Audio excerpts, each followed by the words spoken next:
Toku Secrets is a podcast run by the Anime Secrets website. Check us out at animesecrets.org for more anime, video game, tokusatsu content. Remember to follow us on Spotify, Apple Podcasts, YouTube, or wherever you listen to podcasts today. Oh, yes! This is Goldar, and you're listening to Toku Secrets Podcast. Don't tune us out, tune us in.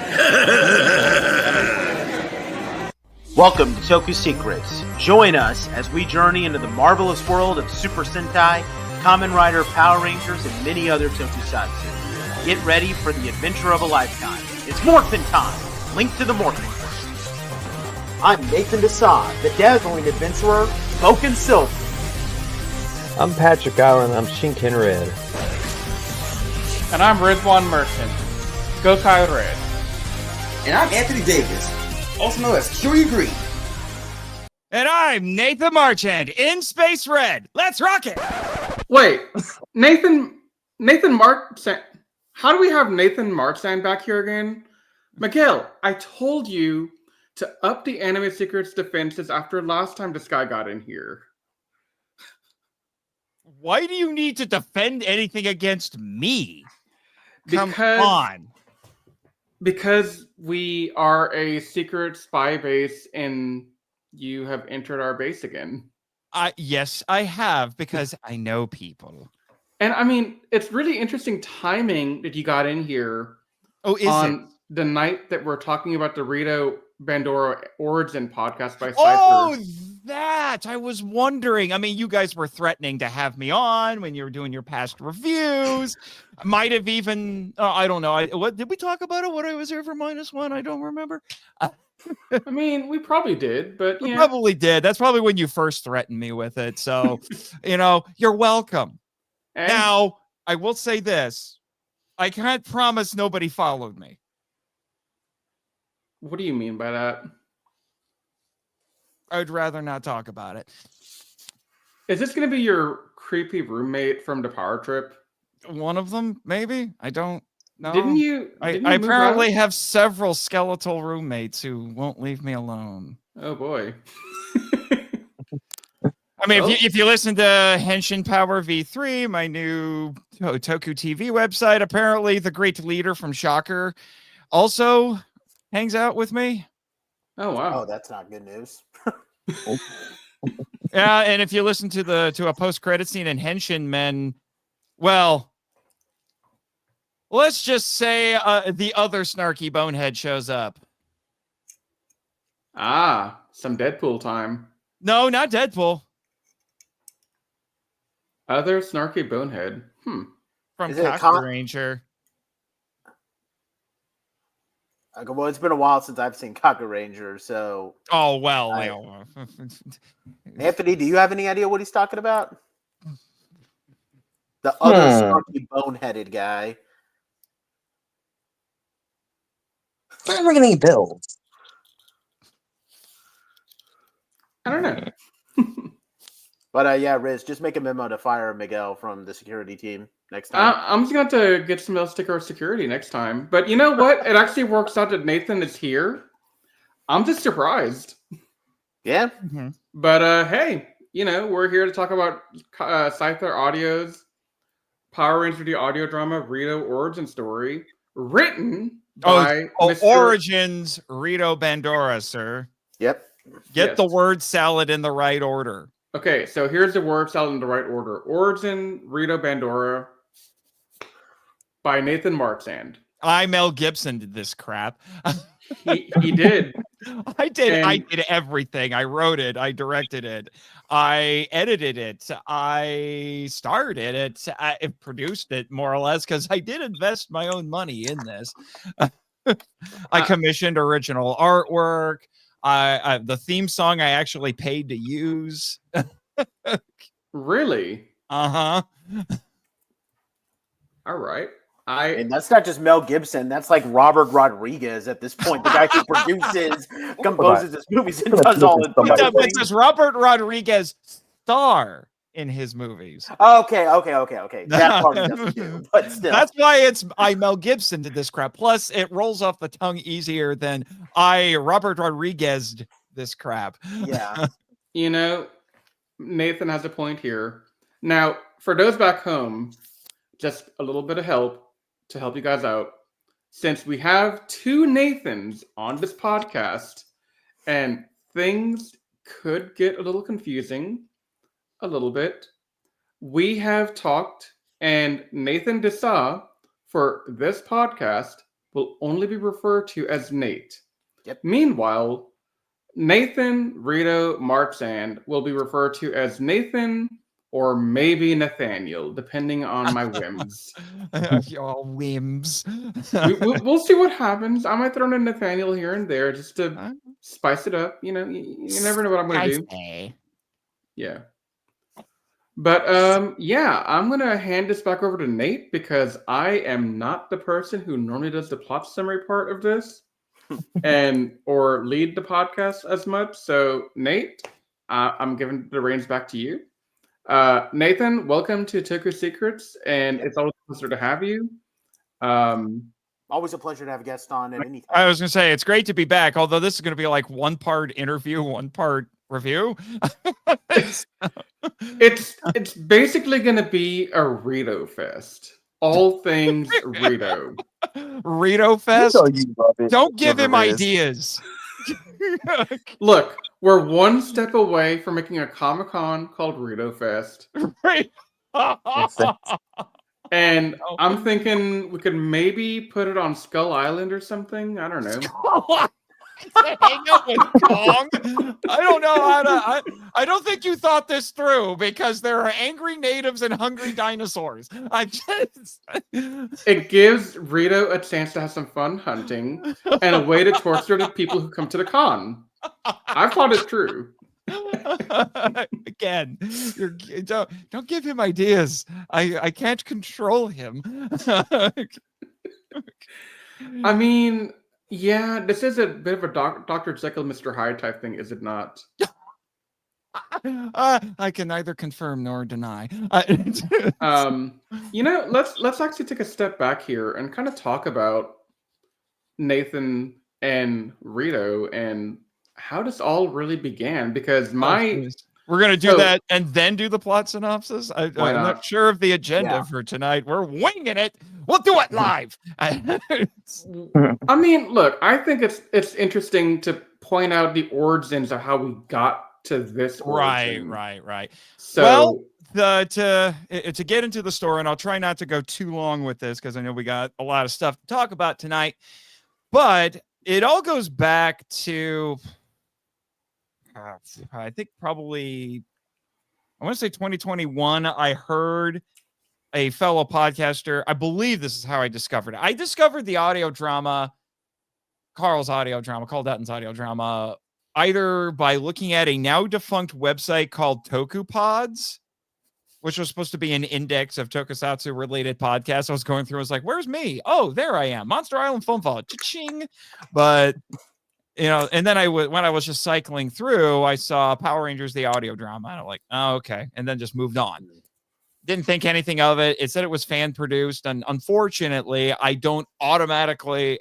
automatic assumption when something is fan produced is that it's probably not going to be that great. So I didn't think anything of it. And then I heard another podcaster, a friend of mine named Chris Cook, who at the time was running several different shows. The one I was listening to was called One Cross Radio. I've had him on a couple of my podcasts a few times. Usually talk about Power Rangers, interestingly enough. And he mentioned that he listened to it and he said it was really good. So I started listening to it, and then I told my co-host on the Power Trip at the time. Well, we hadn't started the Power Trip yet. He was just a friend. And I told him, well, I shouldn't say that. He was podcasting too. Just we weren't podcasting together.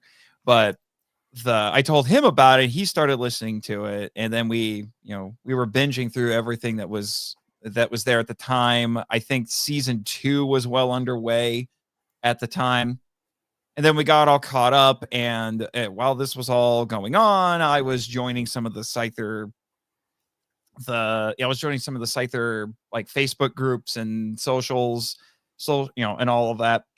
And I would see Carl would post something in the Facebook group saying, "Hey, I'm doing auditions for some parts for whatever show."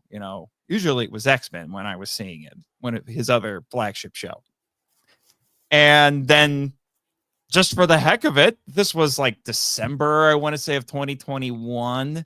Yeah, it was December 2021 because it was right before Michael and I launched the Power Trip, which was in January of 2022. And I just made a post on Facebook saying, "Hey, are any open auditions right now for anything?" And Carl said, "DM me." I DM'd him and he said, "Yeah, I've got a couple parts I need to cast for the season 2 finale." Yeah, he said there was a couple of bit roles that he needed to fill for like the penultimate episode of season 2, which was a newscaster and a prison guard. And I got both of those. So my actual Scyther debut is a couple of bit roles that were like a couple of lines each, and that was about it. Although I got to tell Rita off, which was kind of interesting. But I mean, hey, any chance to tell her off is always a good time. Well, yeah. Well, little did I realize what this would lead to. But, and then he said, "Yeah, I have 2 other parts that I need big parts in the season 2 finale I need to cast." And he said there were Vilius and Rito. And I'm like, who the heck is Vilius? And then I had to read the script. And I'm like, oh, it's his version of Master Vile. Got it. Probably don't have the voice for that. But, what the heck? I'll try my hand at Rito. And, recorded that audio, sent it off to him. And I didn't hear anything for months until Michael and I had him on a bonus episode of the Power Tripper where we interviewed him about making the audio drama. And I just mentioned before we started recording that I had sent him some audition art because I didn't want to bother Carl, because I'm like, Carl's probably gets messages like this all the time. I don't want to be that guy. And then, I mentioned that offhand. We do the interview. And then I think within like 30 minutes of us signing off, he messaged me and said, "You got the part." That's awesome. But the funny thing was, what had happened was Carl said he told me later he forgot that I'd sent him on for Rito. And he was going to give it.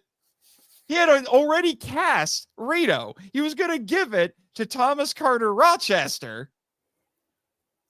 And then he said, "I probably listened to it when you sent it to me, and then I forgot about it. And then I listened to it again after we were done." And then he's like, oh, Nathan's better. And then he got a hold of Thomas and said, "Okay, I'm going to go with Nathan as Rito, but as a consolation, you get to be Gasket." And Thomas said to go, agreed to it. And, that's how I got the part. So I stole the role, which became a little bit of a trend because without getting into the details of it, I did the same thing when I got Deadpool. Oh my God. And I mean, this is so in line with Rito and Deadpool for you to do stuff like that. Yeah. Now, and the fact that he stole something from the guy who plays Gasket, I mean, I know that's kind of funny. Yeah, which became even more, which really became ironic because we end up having an on-air rivalry. I mean, which was just gold, but until was that intentional based on what happened with you and Thomas? Was that an intentional? Not at all. Not at all. I'm just wondering where that comes from. Because okay. I'll get to that. But I know Anthony was bringing up how I so embody Mr. Pappenbrook, Bob Pappenbrook from the original show, and I don't want to besmirch Mr. Pappenbrook. He's no longer with us. I was sad to find that out because I've heard some of my castmates say, "Yeah, I went to a con and I got to meet the original actor who played my character." And I'm like, I can't do that. Well, because he's been dead for 12 years.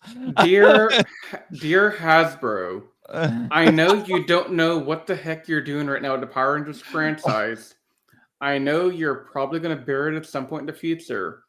But I think you should do two things. One, hire Carl Dutton to take over the Power Rangers franchise and bring it back to life.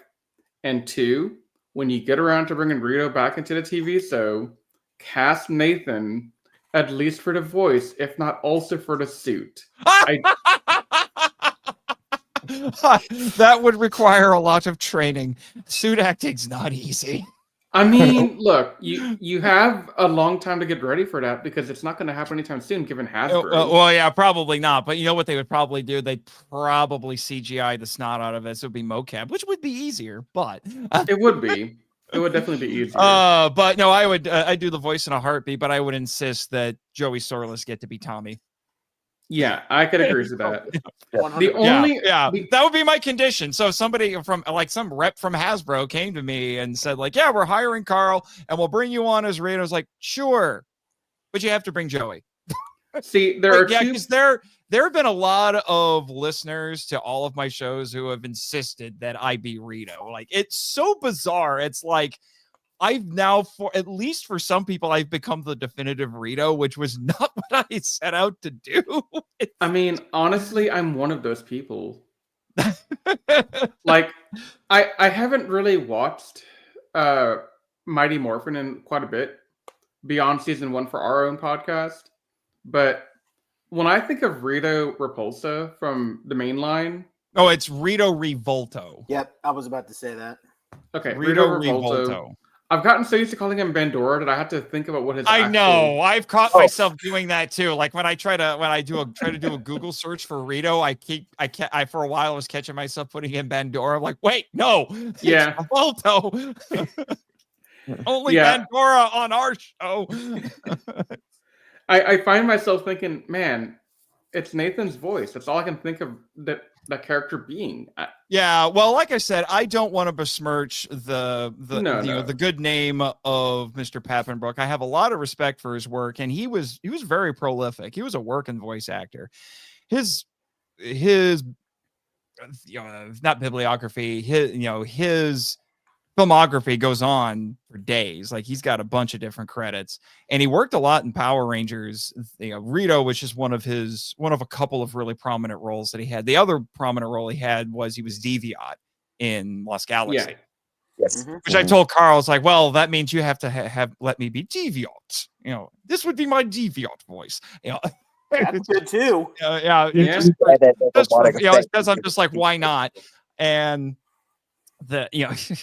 but the way I actually created the voice, because it's not quite Pappenbrook. Now, when you listen to Pappenbrook's Rito, I think he tried to go for a little bit of a drill sergeant sound, so he gave Rito a bit of a Texas twang. And unfortunately, I'm a little too Midwest to do that because I'm from Indiana.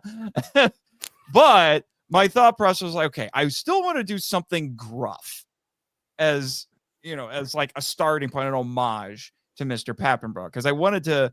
Because some people, when you listen to the audio drama, you guys talk about this, some people just go out of their way to sound just like the original actor. Joey Sorless comes to mind. Like, when I was first listening to the audio drama, I had to, quote unquote, squint my ears really hard to tell that wasn't JDF for a while. Because Joey had it down. But then you have other actors on the show. I'm thinking, I wish I can remember his name, unfortunately, but the gentleman who played Zach, like, he does not sound like Walter Jones, but he takes ownership of the character. Yeah, and I respect him for that. The same with the person who did Trini. Sounds nothing like Trang, but still fantastic voice actor. Right. So I was thinking, it's like, okay, so I know how Bob Pappenbrook sounds. So I'm going to use that as kind of a starting point, but I can't quite replicate that voice. So what can I do? And then this is where a Godzilla connection comes in. Because of course it does. There is a Godzilla movie from 2004. It was made as a 50th anniversary movie. It's called Godzilla Final Wars. It is pure crack on celluloid. It's an absolutely insane movie. And one of the characters in it is actually an American. It was played by a guy named Don Fry, who was, among other things, he was an MMA fighter. He was a professional wrestler for a while and sometimes an actor.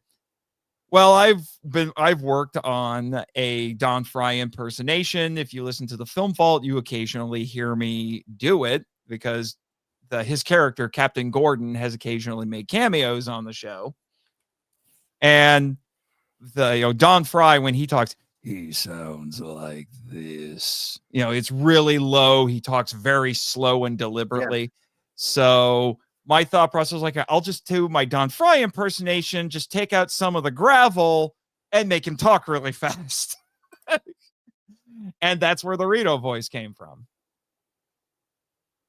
That's awesome. Yeah. To this day, I still remember my very first line as Rito. What was it? It was, he wants to see you. Nice. Yeah.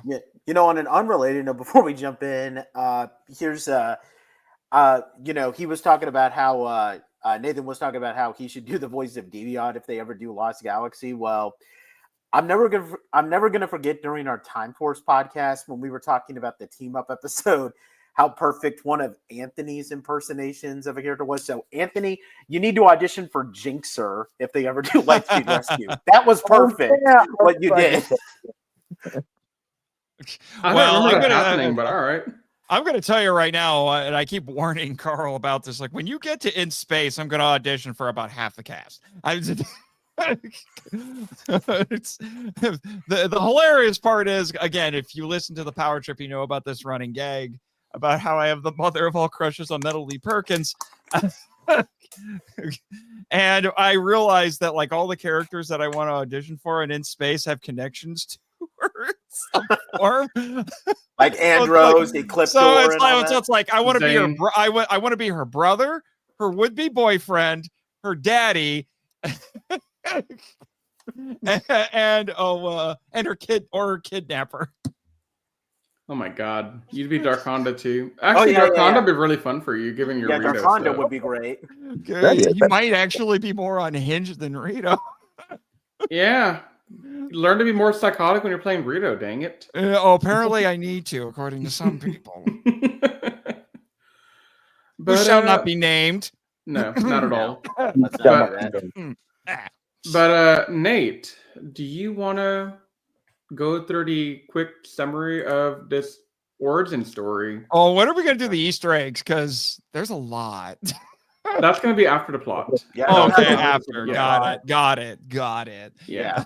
So the idea is we're going to go over the plot. We're going to go over our thoughts about it. And then we'll segue into trying to figure out all the Easter eggs. Yeah. Because for the listeners back home, Nathan and I discussed beforehand, he has a list of Easter eggs written for his script. But in fact, the document is titled Rito Origins Bandora Easter Eggs ellipses. Not ellipses, but parentheses as defined by Toku Secrets. So I told him, you guys have a different definition of Easter egg than I do. So Nathan sent me this document and said, "Hey, I already did your Easter eggs for you. You can go through them real quick." And I said, "Well, hang on. I want us to try and guess them because I think that'd be more fun." Yeah, we're gonna actually, try and guess Carl, when we did the after show for Patreon for this, he said that it's like, I would love to see a Ranger or Sentai expert go through this and try to catch all the references, because Carl caught a lot of them. And during the live premiere on YouTube, it was a bit of a joke for him. He would, like, one would get mentioned, and then he would put in the live chat, that's reference 97. So this will be a good challenge for the three of us to try and see how many we can get. Yep. Yeah. Because mine, only me and Nate in the podcast right now have seen Kakuranger in its entirety. Yeah, I've seen a little bit of it, but not all of it. Yeah, I've seen a bit of it. But I did catch a good bit of the Zeo and Mighty Morphin references that Nathan makes. So y'all handle Kaku. I'll help you guys with the rest of the Ranger stuff. Yep. Sounds good to me. All right. So we'll see if between all three of you, you can get them all. If we can, we're one ultra Toku nerd. You're the Ultra Zord. You're like, well, no, you're a Megazord. We're a Megazord of Toku nerd. Toku Now- nerd Zord, activate. It's unfortunate that our Toku Secret Ranger forms that we take, like Gokai Red, Boken Silver, those Zords don't really come together to make a really easy Megazord. I mean, Or I else we technically could- have 3 Zords to make a Megazord, so. Yeah. Okay, fine. You have your own Megazord, dang it. Oh, There is a guy on Instagram. well, I came on saying that I was in Space Red. Technically, I have an entire Megazord because Yeah, he's got the Astro Mega ship. My No, Megazord is my freaking ship. All I have to do is hit a button and it transforms. Boom, robot. I mean, But guys, there is Instagram. There is an Instagram where like this dude who he literally just commissions. He literally like takes every Megazord or Zords in general. He just combines it all into something. So it is possible if we commission for one. what? I mean, in Like Patrick, he does like different like combinations for the mechas and stuff, Oh, especially all the Zords. that'd be fun, but we'll see. I mean, in Patrick's case, I mean, he doesn't have to use Shishi Origami. He could just use Moju Dio, and then he's got his own Big Mac. I mean, I have Gokai Galleon. Oh, okay. You said Big Mac. I thought you said Big Mac. I'm like, what? It's- No, we're his- not. Wait. His Zord is a burger? No. We're not talking about Ninja / Ninja Steel, where that guy has a hamburger morpher. I still can't believe that was a thing. Can we not talk about Ninja Steel? Oh, I'm not. Yeah, I please just finished don't. that. Yeah, I please just finished don't. that season a couple of months ago. I'm not touching that thing again. Please don't. Make me do that. Other than No. Dimensions in Danger, I no longer care. No, Exactly. same. That's the only one that matters. Same. I mean, there's a couple of episodes I thought like isolated by themselves were okay, but And that it is a bad season. I'm not like I can't. There's no way I can make. Well, the case that it's To be a honest good with you, season. and then we'll get this tangent over with. Ninja Steel would be perfectly average if not for 2 characters. Yeah. Is it Brody and No. Oh, Victor and Monty, right. I have Oh, rarely well- hated characters as much as I hated them.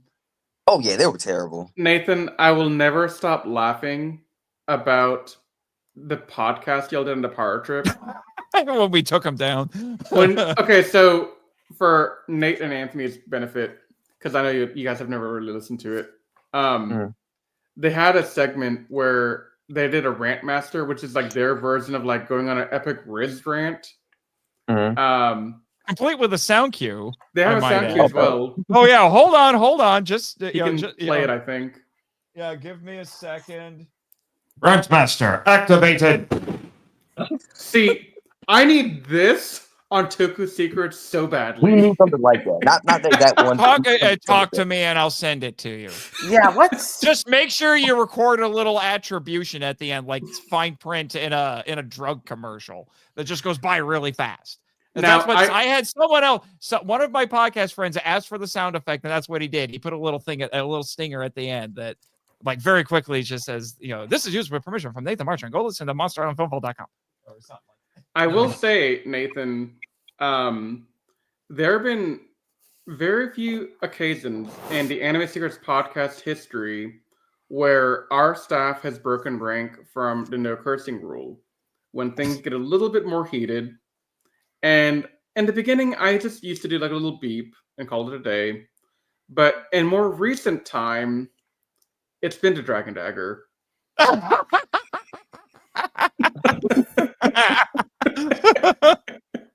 Oh, I'm so proud of that. And now on our Anime Declassified podcast, when Frankie and I do Dragon Ball Daima reviews, every now and then we might drop a little bomb, and he'll either yell, "Hey, you gotta censor that," or "Hey, Dragon Dagger," and I'm like, "Yeah, Dragon Dagger."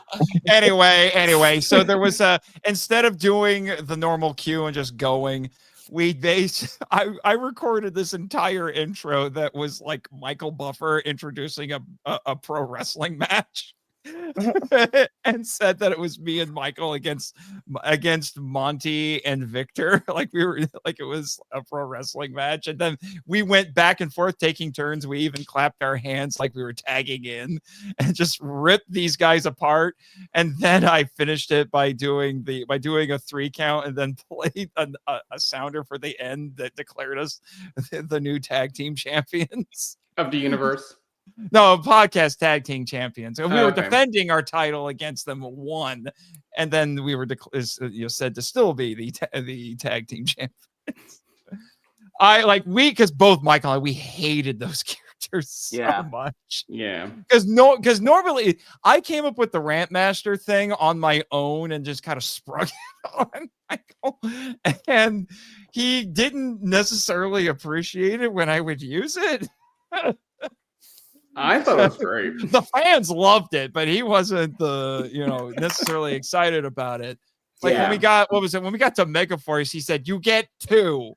Mm-hmm. I remember that. Okay, and then my 2 were Gosei and Legendary Battle, and the fans think that my Gosei rant was one for the ages.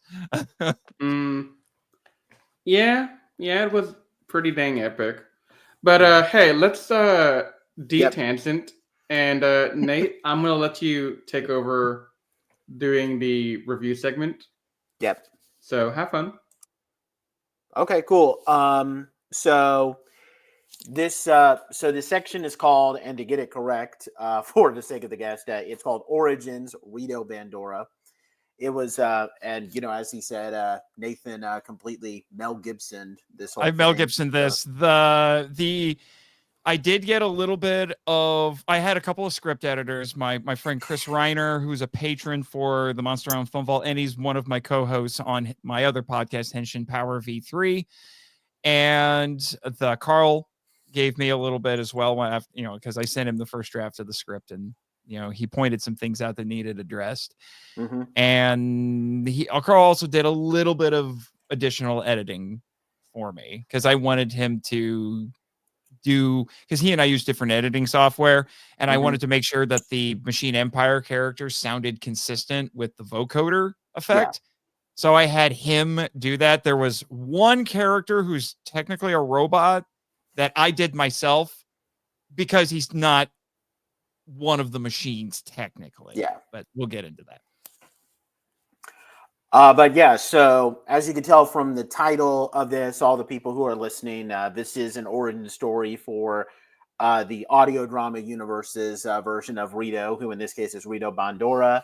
And this whole thing is told from the point of view of Rito narrating his life, like up to the point where we see him in the audio drama. And he may or may not be an unreliable narrator. Yeah. So we start off with him, so first he gives us a description. So as he begins with it, he gives us a description on like what his early life was. Lord Vilius was married to a Master Vilius. Sorry. He was married to a woman named Vienna, who who he apparently now holds in contempt because, he gets angry every time her name is mentioned. But her, with Vienna, he had Rita as her child. And then, and she was always viewed much more favorably, while Rita was born from an affair that Vilius had with another woman. We don't know who that person is. Well, we'll know by the end of this, and I'll get into details. You will and you won't, because I did a lot, like anything that I wasn't sure about, I did research on with Ranger lore, because I'm like, okay, is there anything anywhere that establishes more of the parentage? And it, near as I can tell, both from the show and from the Boom Studios comics, Rito's mother is unknown. It's just been established that it's a different mother than Rita. Yeah. Also, fun fact and early Easter egg: Vienna is from the Boom comics. Vienna, yeah. Okay.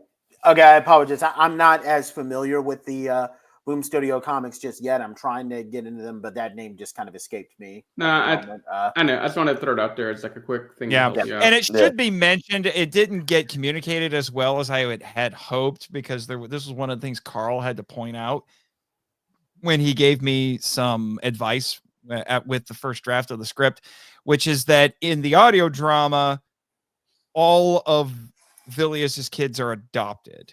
Yep. So he was married to Fienna, but he is not Rita's biological father. Okay, fair enough. I think I missed that in the audio drama like in the. I did too. Yeah. I did too, which is why he had to point it out to me, and then I had to make revisions to the script. Yeah, I had to go back and be like, hold up, did I miss something here? Am I just in an alternate universe? The audio drama, which is kind of weird because it's an alternate universe already. Mm-hmm. So yeah, no, that was interesting to me. Makes sense though. Yeah. But to continue, so what happened with Rito's mother is that she supposedly died at childbirth. Something terrible happened to her from an unnamed assailant, at least unnamed right now. And Rito was always looked down by his father, and he was just kind of the black sheep. And then one day when Rito tried to pull this prank on Rita where he let a dragon loose on her, which saying that out loud, I'm reading this off of the outline, just saying that out loud just is hilarious. It kind of is. That was, I will admit, that was something as I got farther into writing the script, I realized kind of accidentally it turned into a dark comedy. Yeah. There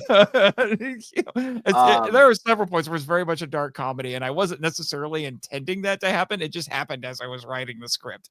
All I was thinking about when I heard that was like, it felt like this, like a premonition to her obtaining the dragon coin eventually, and the Green Ranger. Yes, I honestly thought when I heard dragon at the beginning, so.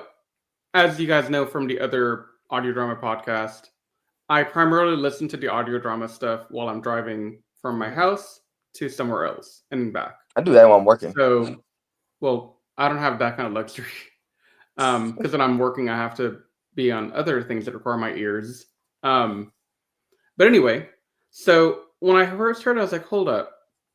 Is Nathan going to give us the origin of how Rita got the dragon coin and Dragon Caesar or something like that? Because I was a little confused, to be honest with you. I was like, is Dragon Caesar going to have a birth?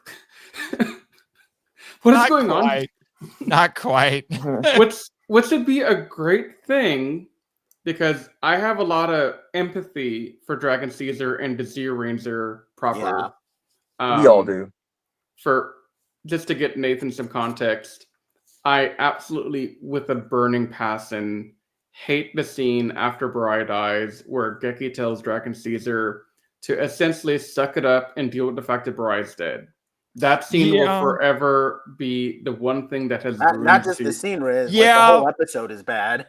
Well, we have very different opinions about that because Geki comes around at the end. I mean, yeah, but I just didn't like the attitude, and there's more to it. We'll talk later. But yeah, so that's kind of where that's my favorite episode of Zyuranger. Oh, that's awkward. I mean, I always thought that it was kind of undermined by the fact that like Dragon Caesar doesn't even show up in Zyuranger after that until the finale. Like, it's like, we're going to fight alongside you, Dragon Caesar, and then we're going to discard you for every episode until the finale arc. Like, he's like, wait, what? He's like, wait, what? That's just bad. There weren't that many in between, but anyway, back to the summary. So back to the summary, yeah. But yeah, so Vilius, first he scolds Rito, during which Rito has this big fantasy about slitting his father's throat and declaring himself the of evil. I'm sorry. I had to literally pause the episode at that point because the point where Rito was saying that he does that, I'm thinking, oh, okay, so is Vilius going to come back to life? Like, this is going to be pretty cool. And then the music dies down. And he said, okay, maybe that didn't happen. Maybe that's what I wish happened. I had to pause. And see at that, like, and that's where. Oh man, when we talk about the Easter eggs, oh that one, I ragged on Carl about that one. And see, that's where Nathan's comment from earlier comes into play, Nate, because remember, Nathan said Rito is not the most reliable of orators of what happened back then. Mm-hmm. So this is one of the things where. Fun fact: that actually wasn't my idea. That was Tony's idea. The guy who voices Vilius. Oh wow, that was his idea. And when I told him that later, he's like, "That was my idea." I was like, "Yes, you gave. That was a wild suggestion that you gave me after we did one of the Patreon Ranger reviews." And he's like, "You know what would be funny if Rito, fantasized about killing his dad." And then they said that's not what happened or whatever. Like he just fantasized about killing his dad. I'm like, I'm gonna do that. So, like, congratulations. Fun fact, also, Tony and I live in the same state. Oh, that's awesome. Oh, that's cool. Yeah, so we only live a couple hours away, and I told him, it's like, one of these days we need to meet up someplace and then make everyone feel awkward by calling with me calling him dad and him calling me son. You said get like because a family reunion. Because Tony is like, I don't want to make this sound weird, but this is why it would be funny. Tony's a black guy. Oh wow. I didn't know that. Okay, I didn't know that. I had never. Yeah, interesting. Not. Anyway. I say that because I'm black. Because that's why I said that, because I'm black. So, yeah. But yeah, Rito, as a punishment for what happened, he was sent to the planet Gaikatsu to be trained by. The reason Haku Menro. Okay, sorry. Yeah, the reason why I have basically this is the supervillain version of boarding school. That's really what it is. No, and one of the reasons why I might have it misspelled is because some of the names that I don't recognize, sometimes I go off of the transcript that's given on Spotify, and sometimes that thing isn't. It's really not reliable. It's not reliable, but I will. There is a certain thing when Tommy says Tiger, Falcon, Ranger Power. There's a different F word that he says in this transcript that I can't say here on the podcast. Not without he's right. I literally screenshotted one of those when I was like listening to the podcast, listening to one of the episodes, and I saw the subtitles, and I was like, "Did you say what this nigga just said?" But for those who've seen Kakuranger, yes. Anyway, with Haku Menro. All right. Yeah, but Haku Menro, he's training. So he's part of his cult that worships a powerful god known as the Gasha Dokuro. Gashu Dokuro. Yeah. Dokuro. I can't talk. All right. In my mind, they are a cultish assassins guild. That was kind of the idea. Mm-hmm. And the reason why I pronounce it like that is because my wife is Japanese, so she would more than likely probably give that type of pronunciation. Yeah. Well, see, that's the interesting thing about that, because Jason Rivers, who on the audio drama plays Goldar, I asked him to play Haku Menro in this, and he technically there's only two characters who say that name in the entire script, and that was him and me as Rito, and I worked really hard to make sure I had the name right, and that I was saying it at least relatively correctly. Jason actually says it wrong every single time he says it, but the performance that he gave was so good that I'm like, you know what? I'm not going to ask him to redo all of these because it's too good. And at least he consistently says the wrong thing. Like it's the same mispronunciation every time. And I'm like, you know what? I don't care. And there's quote unquote, professional Hollywood stuff where nobody can agree on how to say some people's names. You watch the original Star Wars. Some people say Princess Leia. Some people say Princess Leia. All right. I'll just let it slide. Yeah. But yeah, so Rito trained on Gaikatsu for several months. He was only referred to as Junior instead of by his real name because of him being the son of Ilias. And eventually he graduated. And because he's a junior member. Yeah. And it was meant to be demeaning. It's like, you're not Yep. even a real member of the Starving Skeletons. Yep. And he was given a mission from Vilius himself, supposedly, to find and kill Prince Gasket of the Machine Empire. Vilius has been assisting the Machine Empire in the same way that he's been assisting the Zed-Dorian Empire. And well, this was before he did that. Yeah. But now the Machine Empire is getting a little too comfortable with what they're doing. They're getting pretty arrogant, and Vilius ain't too happy about that.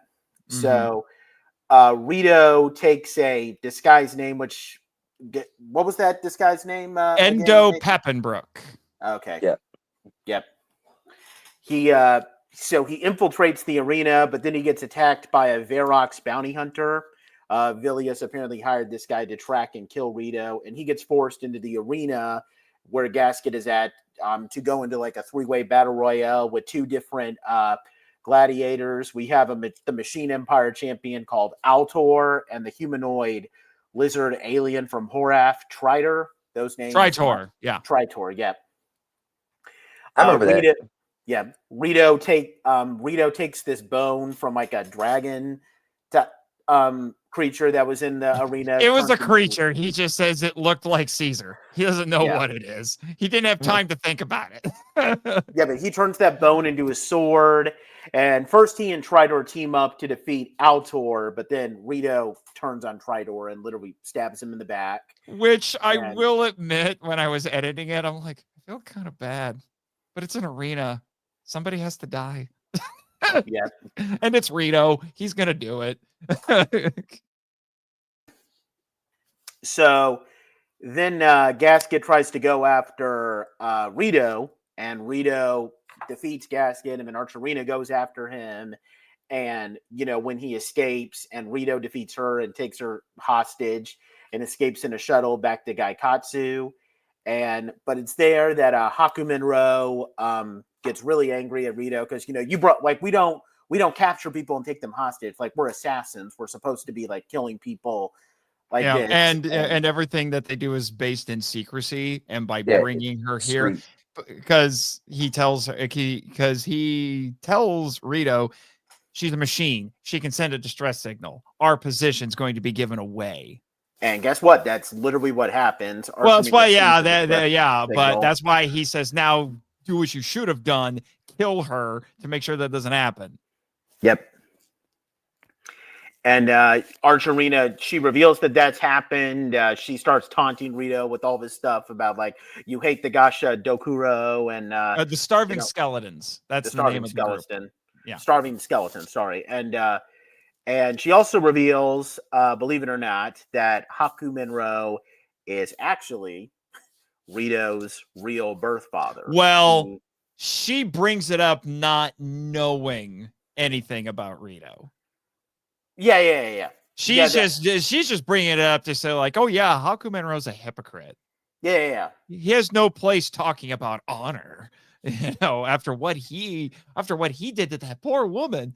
And then she huh? unintentionally reveals it by saying, "Oh, Hakumenro did this like horrible thing to Count Vilius's mistress," and then to a nobleman's mistress. That's and then Rito was all like, "Wait, what?" Rito puts 2 and 2 together. Yep, to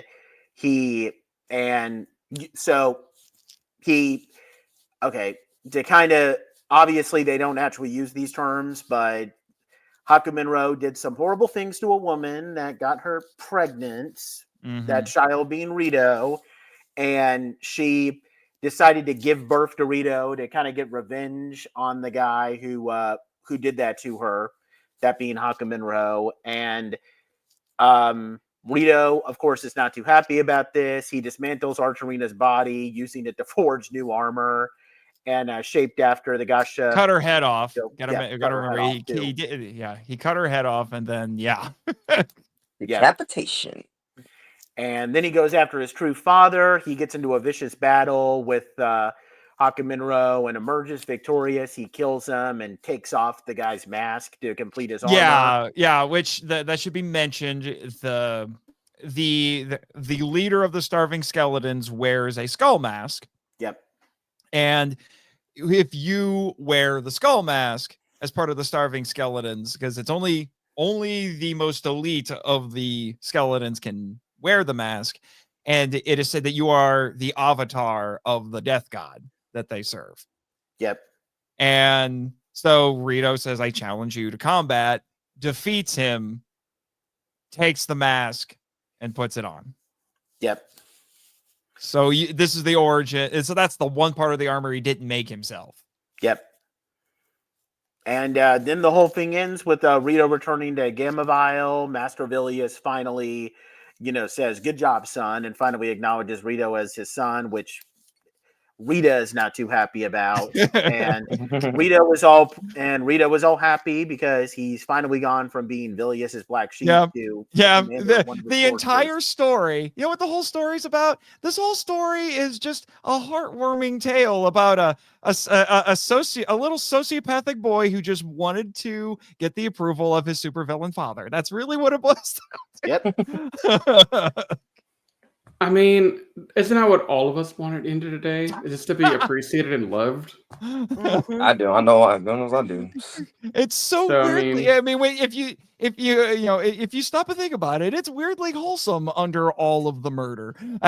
Yeah, and death and destruction and. But yeah, that pretty much wraps up this whole specials plot. It's. Do we want to just go into our overall thoughts on that, Riz? Yeah, I might as well go into like our quick analysis and closing thought. Well, not closing thoughts, but like just our what do we think of the podcast itself, and then we can go into our Easter egg fun with Nathan. Yep. So I'm going to start off by saying I first listened to this one this morning because I wanted to do this podcast with a fresh take on it, and not something I've been kind of stewing on for a couple of weeks, because I always like to try and give a fresh reaction to stuff as I review it. And I gotta say, this is a lot of fun. One thing that I think made this even more interesting for me is, so I know Nathan's background where he plays Rito, he plays Deadpool, and Johnny Storm on the Scyther Avengers show. Right, but the one that's most interesting to my point here is the Deadpool one, because I can see a little bit of the influence of the Deadpool personality and how Rito talks and does the narration. And I thought that the blending of the two to create this Rito narration was amazing. Yep. I really enjoyed that quite a bit. It was a decision I made pretty early on to have it be in first person from Rito's perspective. It goes back to what Carl had done with the Zordon origin, where it was told, I think he split between Zordon and Rita in that one, because it's basically Rita's origin story too. And that was the probably the one that was closest to what I did here. Now I can't take all the credit for all the stuff that's in it. This is a little part, I didn't mention this when we were talking about my, kind of my history with the character, because some of it is Carl and his writing. It was me interpreting the script. But as season 3 went on, I will admit, I started taking more and more ownership of Rito and started suggesting more and more ideas to Carl about what to do with Rito. In fact, I don't know if I mentioned this on the air with you guys before, when at once I knew I had the part when season 3 started and I would record lines for Carl, I would not break character in my audio. Yeah. And at points it would be me arguing with myself, where it's like me and Rito. That's where the whole Rito is my roommate bit came from. was me just goofing around to entertain Carl. I was going to do it once. He thought it was so funny. I just kept doing it. I was just come up with some new situation. It basically turned into a sitcom. I called it My Roommate Rito. And all the way up to when, spoiler warning for those who don't know this, he gets killed during season 3. And when you got to that part, he didn't know it was coming, and he's like, "What? I die!" And he starts freaking out.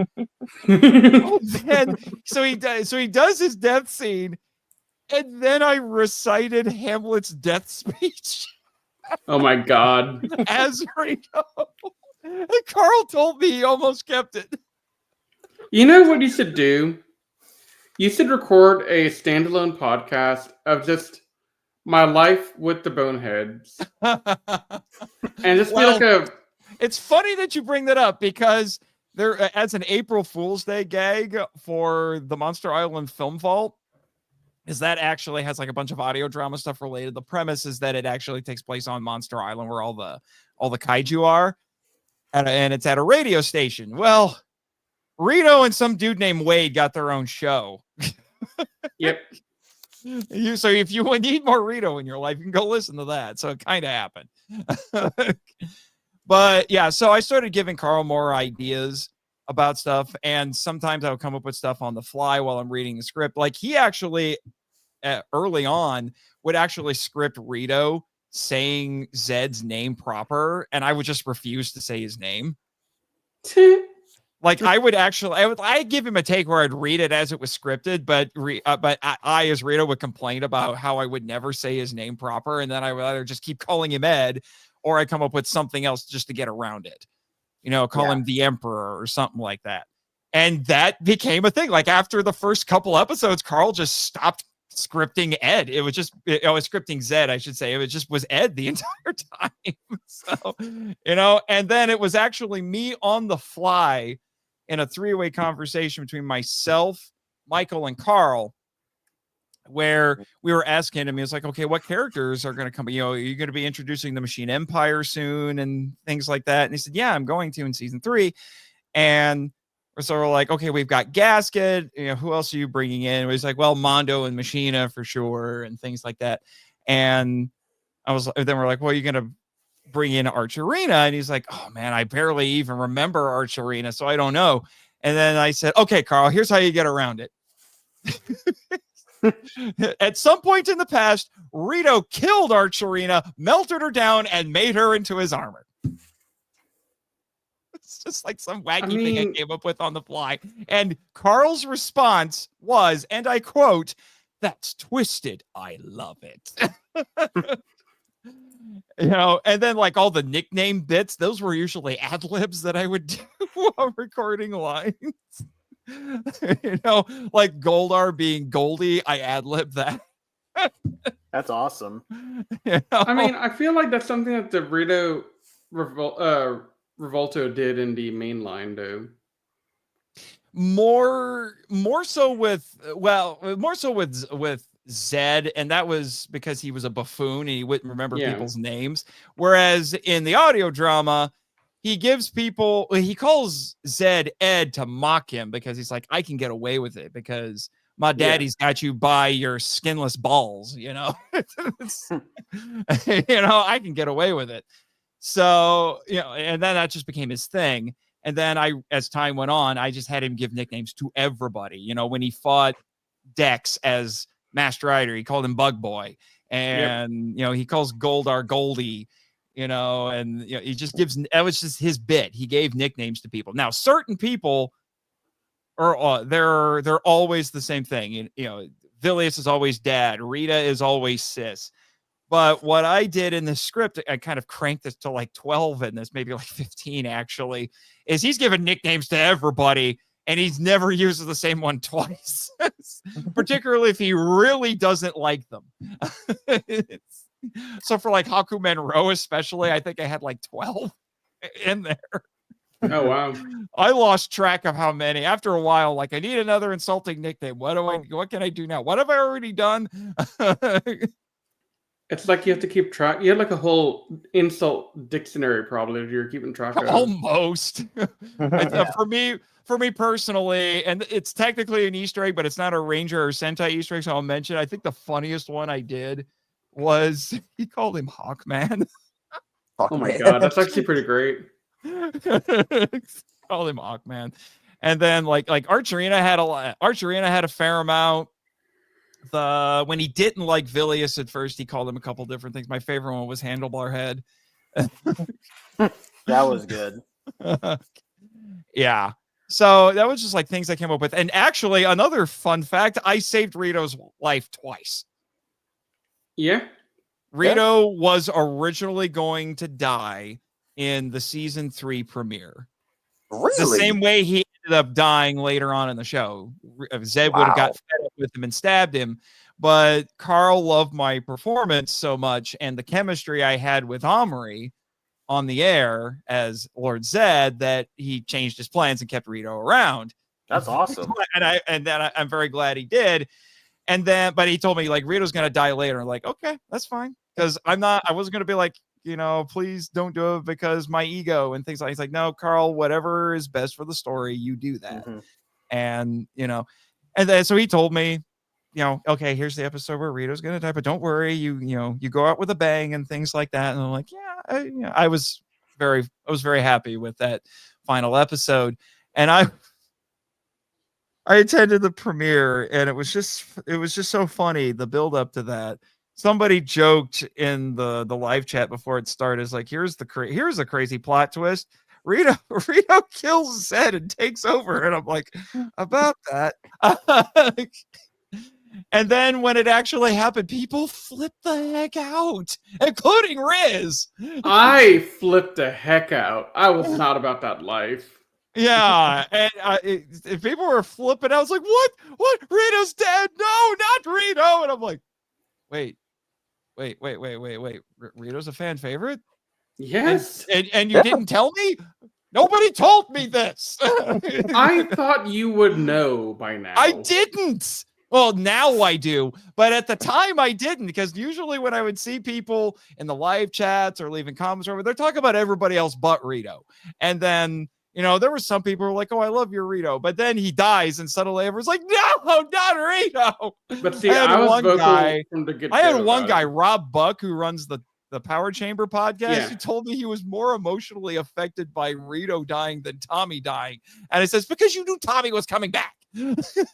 I mean, but also, no offense to the audio drama, but Tommy died how many times? Yeah, exactly. Twice. And it's kind of a joke. It's a little bit of a joke. We're well aware of this. Is it actually twice? I thought it was more than that, Anthony. No, well, he dies the first time in season 1. Then he, I guess, comes back to life season 2. Okay, but he's not fully, I guess, alive until like the end of this season, and then he dies again in season 3, and Yeah. He's died once this season, I think. Yeah, basically, and then. That was supposed to be the definitive end of Rito, except my friend Chris Reiner, who was my script editor, my co-host, said that because he had to keep Rito around, he's like, how about this, because Gasket didn't get to have his revenge, which is something I did notice. Gasket didn't get to have his revenge, so I think he should bring Rito back as his cyborg butler. I suggested that to Carl, and then guess what happened? Season 4 premiere, spoiler warning, I'm the cliffhanger. And now I have lines in season 2 as Cyber Rito. Season 4? Season 4, excuse me. I have lines in the second episode of season 4 as Cyber Rito, which I need to record at some point. So, and I don't know. There's been some wacky ideas kind of thrown around about what to do with Rito in this position this season, and I don't know if any of them are going to happen, but if they do, oh lordy. I mean, I think it'd be really fun to have a subplot where you're just paraded around as like the robotic servant for him, but over time you can see like a glitch in the wiring for the cybernetics, and Rito breaks free and he decapitates Sprocket No, Sprocket's dead. Gasket, sorry. Oh, wait. Correction. Sprocket isn't dead. Sprocket is Gasket. This is like the Sentai. Yeah. Which we'll get into that because that makes my casting. So he was. For some reason, when I was listening into the Revelations of Gold, I assumed it hasn't been confirmed yet. Okay. Well, it hasn't been said. It is what is going to happen, but it hasn't been outright said yet. Oh, okay, okay. Because I just assumed there were two different characters, like it was in the the Power Rangers. Which is ironic because the actress Rebecca Olivia Hodges, who plays Archerina, was the voice of Sprocket. Oh my god. And I cast her as Archerina, not knowing that she was playing Sprocket because that came out first. And I had no idea. And then I was like, good Lord, this is weirdly Freudian. There needs to be a line somewhere where Gasket is like, yeah, I married you because you remind me so much of myself as a child or something like that. There needs to be like some sort of effed up line about that. Also, I told Carl, I was like, I need a scene where Archerina has been brought back and she has to confront Rito. Because I want to know what she's going to do to him. Because she's going to be like, what? You turned my killer into your butler? Well, I mean, that could go a couple of different ways, right? So on one hand, she could play into the robotic idea of humans are all meatbags and have no reason to be emotional. And so still just, right. But then she can go down and just be like, whatever. Or she could be the exact opposite and break the mold of what robotics are supposed to be and say, oh no, the machines have emotions, so I think she would be angry. I think she'd be very angry because that was a traumatic experience. Because that was something that was a Carl line. Like there was one kind of throwaway line that Carl gave Rito in season 3 that I latched onto and really expanded upon in this, which was when he's fighting Gasket. I think it's in like episode 7 of season 3. And Rito goes on this little tirade about how he always wondered if machines felt pain because he knows the cogs don't. And then to get under Gasket's skin, he says, but Archerina, she sure did. She was a screamer. So I latched onto that and said, that's what the machines do. They do feel pain, but they've disciplined themselves to the point where they don't allow anyone to know that they feel pain. The cogs don't because they're drones for sure, but they've just disciplined themselves to make sure that they never let on, which is why Rito complains several times. Why don't they scream? I hate it when they don't scream. So when you get to the scene, they have pain receptors. Gotcha. They do, because that's what. So that's to set up how intensely painful that moment is. That I've had one person say he's going to live rent free in his head. But anyway, sorry, that was a massive tangent. It's the normal for Toku Secrets to be tangent at some point. It's thing. But you were saying that you appreciated the narrative because it felt a little Deadpool-y. It did, and I thought that was really cool because it's funny, it's really entertaining, but 2, from a meta context for me, maybe that's not the right wording, but we'll see where it goes. It shows that you've poured more of yourself into it than just some creative writing and some Rito snarkiness. You've also poured other experiences or feelings or ideas into it, maybe without even realizing it. Maybe you do realize it. Oh no, I did not. Like Deadpool was not anywhere in my mind when I was writing this. Now I've heard some people try to compare Rito and Deadpool, and while I do think there's some surface similarities, I realized that when you really get down to it, they are fundamentally very different characters. Oh, absolutely. They are different. Especially, and I'm only going to use the Scyther version as an example here. The Scyther version of Rito is a sociopath with a sick sense of humor. If anything, he probably has more in common with the Joker in some respects. Deadpool is a sad clown. Yeah. When you really get down to it. Oh, yeah. Yeah. But it's still a very interesting comparison that we were able to draw. Like, hey, Rito is not outright Deadpool, but he has a couple of Deadpool tendencies in how he talks, how he delivers stuff, how he's inaccurate. Yeah. Now, I was like, I would tell you, like, I have a whole scene in my head where Deadpool and Rito meet that I would love to write and record just for my own amusement, if nothing else. And one thing that Deadpool does that I insist Rito will never do is break the fourth wall. Like in my head, when Deadpool breaks the fourth wall, even Rito's like, "What is wrong with you?" I think that'd be great. Talking to? What are you talking about? Yeah. So that was one thing. I think overall, I just loved the story. It's fairly simple in that, hey, this is a story about a son or a stepson or whatever. Yeah. Trying to win the love of his father. It's something that people can relate to, which I think is really awesome on that level. But if you don't want to get deep about it, it's still a really good story because it's fun. It's Rito, and like we've really firmly established it by this point, Rito is a fan favorite for Scyther. The other fan favorite that we have. There are some people, I'll call them higher ups at Scyther, Shane, who love Rito so much. He's trying to do everything he can to keep Rito around. Like, Rito is canonically dead, but oh wait, his Masked Rider show technically takes place before Rito dies, so he's just gonna have Rito show up a bunch in Masked Rider. Yeah.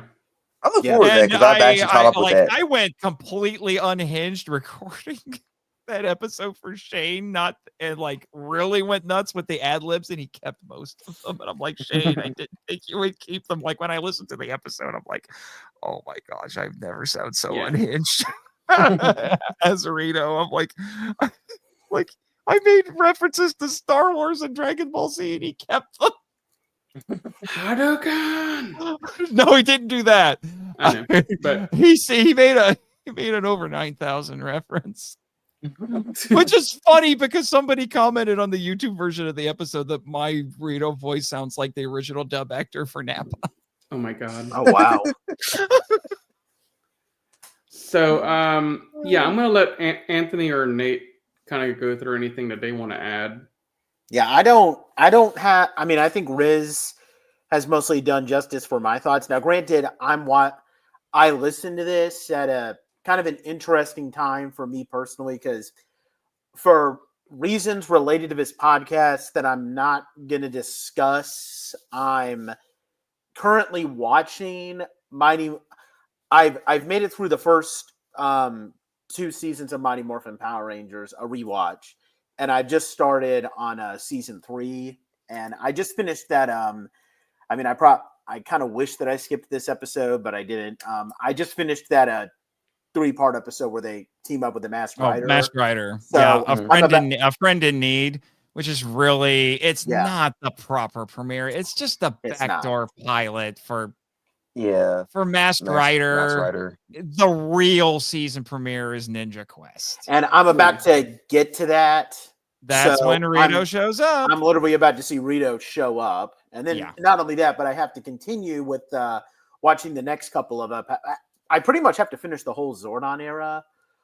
So yeah, I mean, I'm gonna get to see Rito for this season, and then I'm gonna get to see him and Goldar do a bunch of shenanigans with Bulk and Skull and Zeo. Then he doesn't show up after that, and even though they wanted him to be in space, but the only reason they didn't is because the suit was a mess. Yeah. And so in my mind, because of that, my headcanon is that Rito didn't get hit by the Z-Wave. He's still out there somewhere, and I like to joke that he tried that now he's the black sheep at all the family reunions because he's still evil. Yeah. Now, one side tangent I'm going to embark on real quick. Recently, Hasbro did a auction with Heritage Auctions, and they had a bunch of Ranger suits, props, monster suits, and all that on sale. Had the Rito suit survived and was not in the disarray that you alluded that it was in, would you have bought it, Nathan, if you had the money? Yeah. That and the blue wigs and black leather, because of course I have to. I still wonder sometimes as some of my fans like pooled a bunch of money together just to mess with me, and they're gonna send me like a massive box with that thing for like Christmas or something. I'm like, please don't tell me they did that. Please, that would be weird and yet kind of awesome at the same time. Right. It'd be hilarious.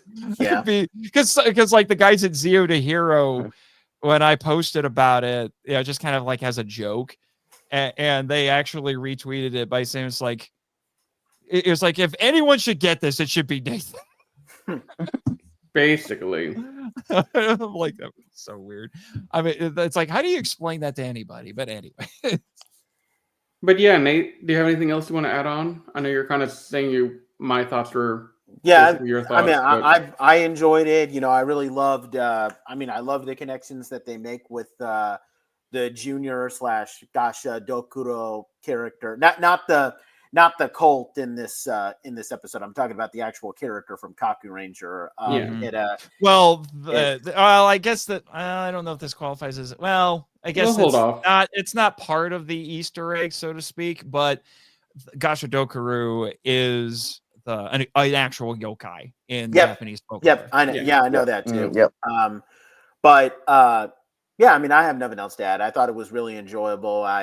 And again, I mean, in past audio drama episodes where I've had to pause when something kind of tense happens, this is one where I had to pause maybe once or twice because it made me laugh in a really screwed up kind of way. Like the whole thing where Rito was saying, I took out a dagger, I slit my father's throat, and I declared myself emperor.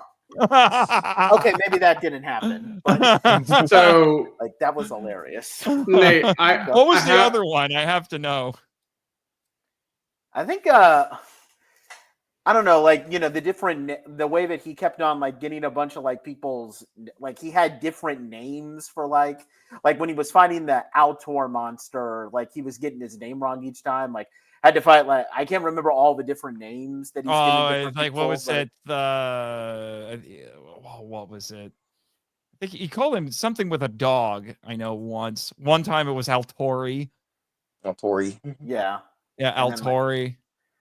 Yeah. So no, all those different names that he was getting, getting it wrong, that type of joke. After a while, you just can't help but laugh. Well, it's like I said, it's not because he can't remember them. It's just because he just gives insulting nicknames to everybody. That's just what he does. He does it intentionally. It's not because he's a buffoon, because he's not a buffoon. Yeah, he's a little bit of a fool, maybe, but he's not a full tilt. He's not a full tilt buffoon like the original version. Yeah, for sure. Yeah. The character can be very crazy, psychotic, murderous, but he's not stupid. Yeah. I actually told Carl's I want Rito to actually be good at his job. Rito is quite competent. It's just that a lot of times he just ends up outmatched. Is the issue. Did you want to say anything with your thoughts, Anthony? He did a fantastic job on this. Yep. And I also like the different stuff that you put in here was especially I know this is technically part of the Easter egg, but I'll just say it without actually describing it. Dora Dora Dora shooty shuriken. That was an ad lib.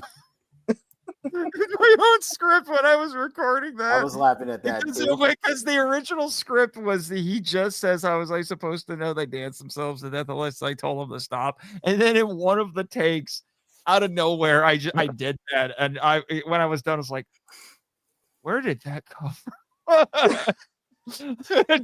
And I'm like, I'm going with that one because I did not. Where did that come from? I didn't know. Here's a little exclusive for you guys. The Doros that you hear, that was me. Oh, that's awesome. Didn't know that. I didn't credit myself, but that was actually me because for some odd reason I remembered the Doros from Kakuranger warbling, And then when I tried watching some clips, I was like, what did they actually sound like? And then I'm like, oh, I don't think they did. I think I had them confused with the golems from Zyuranger because they warble. Yeah. So, but I'm like, there's no way I can go back on this. So I committed to having the Doros warble. So I was like, how am I going to? I tried to find the sound, but I couldn't find the sound. So I'll just do it myself. And so, yeah. So there's 3 of them, and I just did 3 different warbles and just layered them on top of each other. Yep. You know, when all else fails, do it yourself. But actually, I do want to tell this fun little story, but because I did something that I don't think, as far as I know, any other Scyther production has done, which is the crowd chants. There's 2 scenes with crowd chants. And I was like, I told Carl, I was like, how am I even going to do this? Because I wasn't sure. I felt like I wrote myself into a corner. And he said, well, you just get a bunch of voices and you layer them on top of each other. And, like he told me how to do it. And so I'm like, okay, how am I going to do this? Because I did not do auditions for this. All of the major roles I gave to people. I just offered it. The only one who changed hands was the bounty hunter, which was Borax. I originally wanted Michael, my co-host on Power Trip, to do it, but he ended up not being able to do it. So it ended up going to our mutual friend, Danny DeManna of the Godzilla Novelization Project, who's done a lot of voices and made a lot of appearances on my other podcast. And so that was it. But I did do open auditions for the crowd chants. So everybody that you hear in there, there's only one person who is actually a Scyther regular, which is Zach Adamson, who plays cool. Trey. Yeah. Everybody else, and I'm just going to give them a little shout out here on the podcast, just for the heck of it, which is so Zach, and then Rob Buck of the Power Chamber podcast, Jonathan Courtwright, Drew Dodgen, who's one of the co-hosts of the Cellcast, which is an animation podcast, Asa Kelly, Lee James Sands, and Aaron Wargo. All the rest of them, a couple of them are podcasters, and I think Drew had done like 1 bit role previously for Scyther. All the rest of them never had done anything. So for me, it was a lot like, I don't know if you guys know this story, but like with Tron Legacy, where they also needed crowd chants for a couple of scenes. So what they did was the summer before the movie came out, because the movie came out in December that year, they went to Comic-Con, SDCC, Hall H, to talk about the movie. And then they told the crowd at Hall H, hey, you guys want to be in the movie? And they're like, yeah, we want to be in the movie. And then with a little bit of coaching from the director and and some prompts up on the screen, they recorded them doing the crowd chant. So when you watch Tron Legacy and you get to those crowd scenes and you hear them cheering and chanting and all that, that's a bunch of fans at Comic-Con who got to be in the movie. So I felt like I was kind of doing the same thing. So I took a handful of people who were fans of the podcast, and I took their voices and layered them all on top of each other to do all these crowd chants. So I was very proud of myself. That's cool. That's really awesome. Yeah. So just out of curiosity, what are your favorite scenes in this? I usually like listening to the action scenes with these audio dramas, and I thought that the arena battle was pretty cool. I thought it was pretty good too. Oh my gosh, I labored on that scene. That was the last scene that was not the last scene I edited. It was the next to last scene I edited. I wanted the actual final scene of the episode to be the last thing I edited, but that took for freaking ever, and it's the longest scene and the most complicated scene in the entire piece. But yeah, I mean, aside from that, I mean, I've already made it clear that like Rito's little fantasy thing about what he does to Villius is just that's all. That's just going to play and repeat in my head for a while, just because of that's going to live rent free for a while, isn't it? What was that? That's going to be rent free in your mind for a little while. Yeah, it is. Yeah, it seems Um, I've also heard a lot of people, like I said, say that the murder of Archerina is going to live rent free in their heads for a while Yes, too. especially Yeah, with the the Archerina chainsaw. stuff was I like that. insane. Yeah, because Was it a Carl chainsaw? Or said was it a that was buzzsaw? like it's so It was a different when it. buzzsaw. Okay, Yeah, buzzsaw. it was a I still buzzsaw. like it though, Yeah, regardless. yeah, because Carl said that it was so different when you're actually hearing it dramatized as opposed to it just being some lines of dialogue. Because he did give a little "you want to know how I got these scars" speech to Rito during season 3, where he's talking to Goldar, Uh-huh. based on my crazy idea. And so it's so different when you actually hear it. So is that yours, Anthony? The arena and Yeah, and that, and I also like the fact that you did the get back against your true father. so the finale. Yes. Okay. Yeah, finale was pretty awesome, and then the arena is probably one of the better parts for me. I also like the beginning quite a bit with the dragon. Not the dragon per se, but just Rito and his father, because that early relationship where you see Rito hating on Vilius, that's not present in the audio drama, right? Like that's just something No, they had at that point it had shifted right a bit. So, that was the idea that Rita was the favorite child. And then there's all the stuff from the Zordon origin that kind of made her lose a little bit of favor, but she was still the favorite child because Rito is the world's deadliest delinquent. And then after this, the favor starts to shift to him. Because by the time you get to the beginning of the audio drama, Rita is basically a disgrace. Yeah.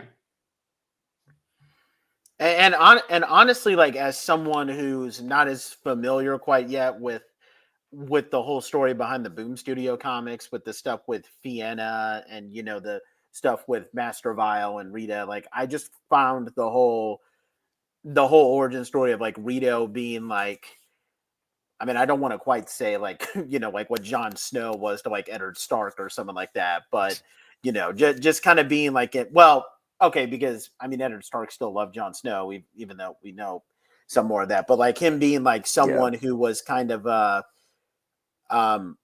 bastard son. Riz, you're gonna have a bastard child. Yeah, Riz, you're gonna have to play the dragon dagger over that. That's actually not a bad word for the rules. Oh, technically, okay. you are using the word technically, you are using the word bastard in its proper context. Correct. Yeah. That's why I don't have a problem with it. Mm-hmm. I just found that to be an interesting concept. And again, like, do they explore that whole thing? Like, well, actually, no. You said at the beginning that like we never really get an idea of like who Rito's mother is. We just know that he's different from Rita's mother. So yeah, I just found that concept to also be an interesting thing. I toyed with the idea of giving some more details about her, but I decided not to because it just didn't quite feel necessary. But as weird as this sounds, and this is like a very writerly thing to say, it's like the story didn't tell me what her name was, so I didn't feel the need to make anything up. Now, while the story might not tell you it, do you, the author, know the identity? No. Okay. Oh. No, I don't know what her name is. And in fact, actually, fun fact, I did, during the ending monologue where he says like, "Oh, you wonder where I put Archerina's head?" Well, I'm not telling you. I didn't know until Carl told me when he sent out the season 4 episode 2 script. I was like, "Oh, that's where I put it." Now, I will say my fun fan theory, because I think it'd be hilarious, is this is Diva Talks. I gave it to Diva Talks. No, Diva Talks is the mother. Oh, she's dead. Right. Rito's mother is dead. Yeah. But Diva Talks would have to be alive, Riz. Yeah, Diva Talks. Diva Talks would have to be alive for when we get done with Zeo. We're in our own universe now. there's nothing that doesn't say that Divatox didn't get resurrected, didn't become a zombie. I mean, okay, Riz wouldn't know this because he hasn't seen Kyuranger, but you could adapt that bar chick from Kyuranger who. Oh yeah. Sorry, that's really messed up the more I think about it. If you know that character, so wait, she's technically Divatox's counterpart, but she's not in the same. You way, talking about the white suit girl? No, not the fangirl. Not the fangirl. No. Not White Racer, no. No, there's another villain. What is her name? I can't remember, but her name is technically a car pun, but I can't remember what it is. Yeah, but Riz, she's one of the main villains of Turbo, and I guess you could say she's she's not in Turbo. No, in Kyuranger. Sorry. In Kyuranger, yeah. Yeah, you could say that she's Divatox's counterpart in the same way that Shalinda from Gingaman is technically Trakina's counterpart, even though she isn't, or how okay. Kega Lazia is technically Tanaya's counterpart, even though she isn't, but still. Okay. No, that makes sense. Hold on. I'm gonna find her dang name. I was literally gonna do that too. Except I wonder what Red Racer would have to say about Zanette. Zanette, that's her name, yep. Yeah, Anthony, I think Red Racer is going to want revenge on that guy who did something to her too, as well. You know exactly what I'm talking about. Oh yeah. Oh. Is that a reference to Gokai as well, Nate? No. Okay. It has nothing to do with Gokaiger. Because I was thinking about the Jellicito subplot. Okay. I can see why you would think that, though. I can see why you would think that. I have a funny idea. I gave a funny idea to Carl about what he could do with Rito during season 4, but I won't say what it is. We'll talk off the air. Okay. Because it's funny. But yeah, so I guess Anthony, Nate, and I have given our thoughts on the podcast. Is this the part where you give it a rating and I have to prepare myself to, for heartbreak? I mean, it's a 10 for me. I mean, I tend to give most of these episodes a 10, but yeah. I don't think any audio drama episode got lower than an 8 from anybody. No, those were rare. That's correct. That's the 8s are really rare. I think the most 8s we gave was in season 3 because of the number of episodes where we're building to something bigger, right? Yeah. But season 1 and season 2. I think I was a bit harsher with season 3, not because I didn't like it, because I really did like it, but it's more that it felt like it was very back to basics, which was by design. I know. And I saw that was the better of the 3, honestly. Yeah, I saw what Carl said in the comment section when we were reviewing season 3. So I respect what Carl's doing. Definitely, I have absolutely no disrespect. It's just season 2 was just a really mind-blowing experience for me. And season 3, very good still. I obviously still very enjoyed it and wanted to see what was going on. But again, the whole back to basics, again, by design, perfectly acceptable. I don't know.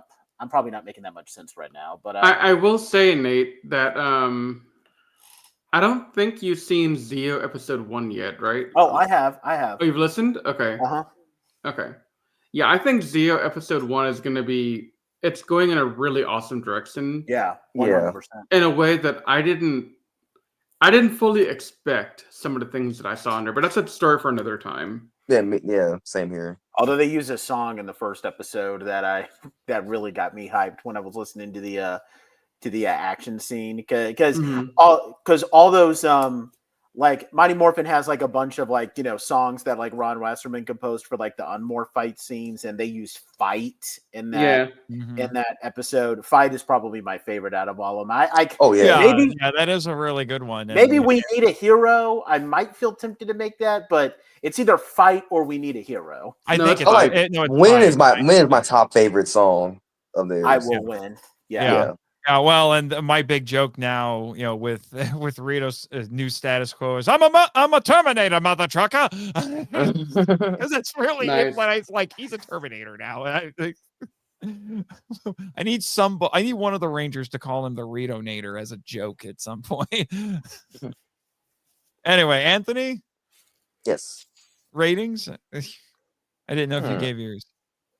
I think I don't know.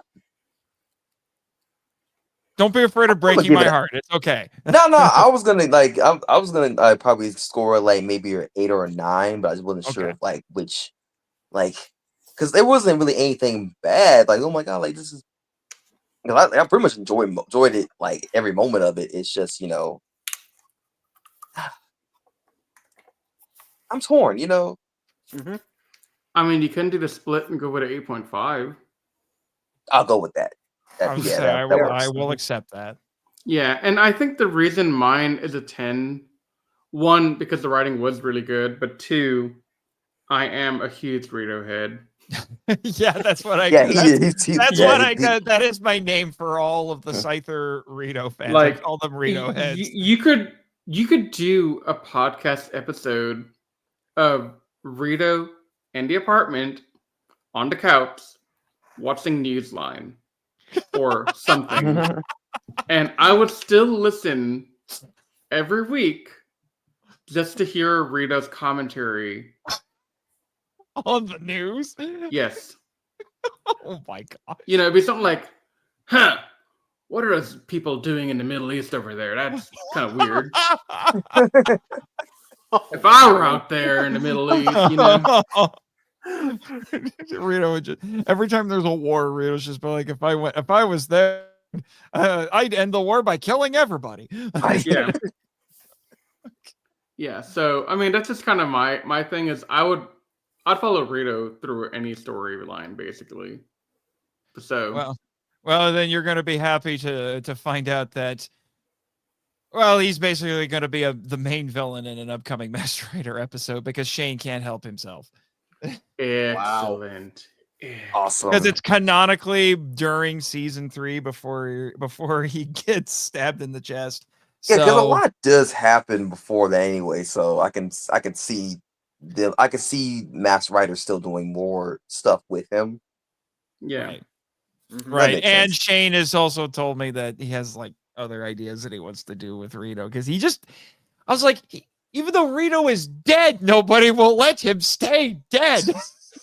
Look, now I will admit, I do have an interesting idea for a follow-up to basically this and his stabby stab in season 3, which we'll talk about off the air. So I will say, at this point, I am fully convinced Rito will find a way to stick around through everything, even through like Dino Thunder or something.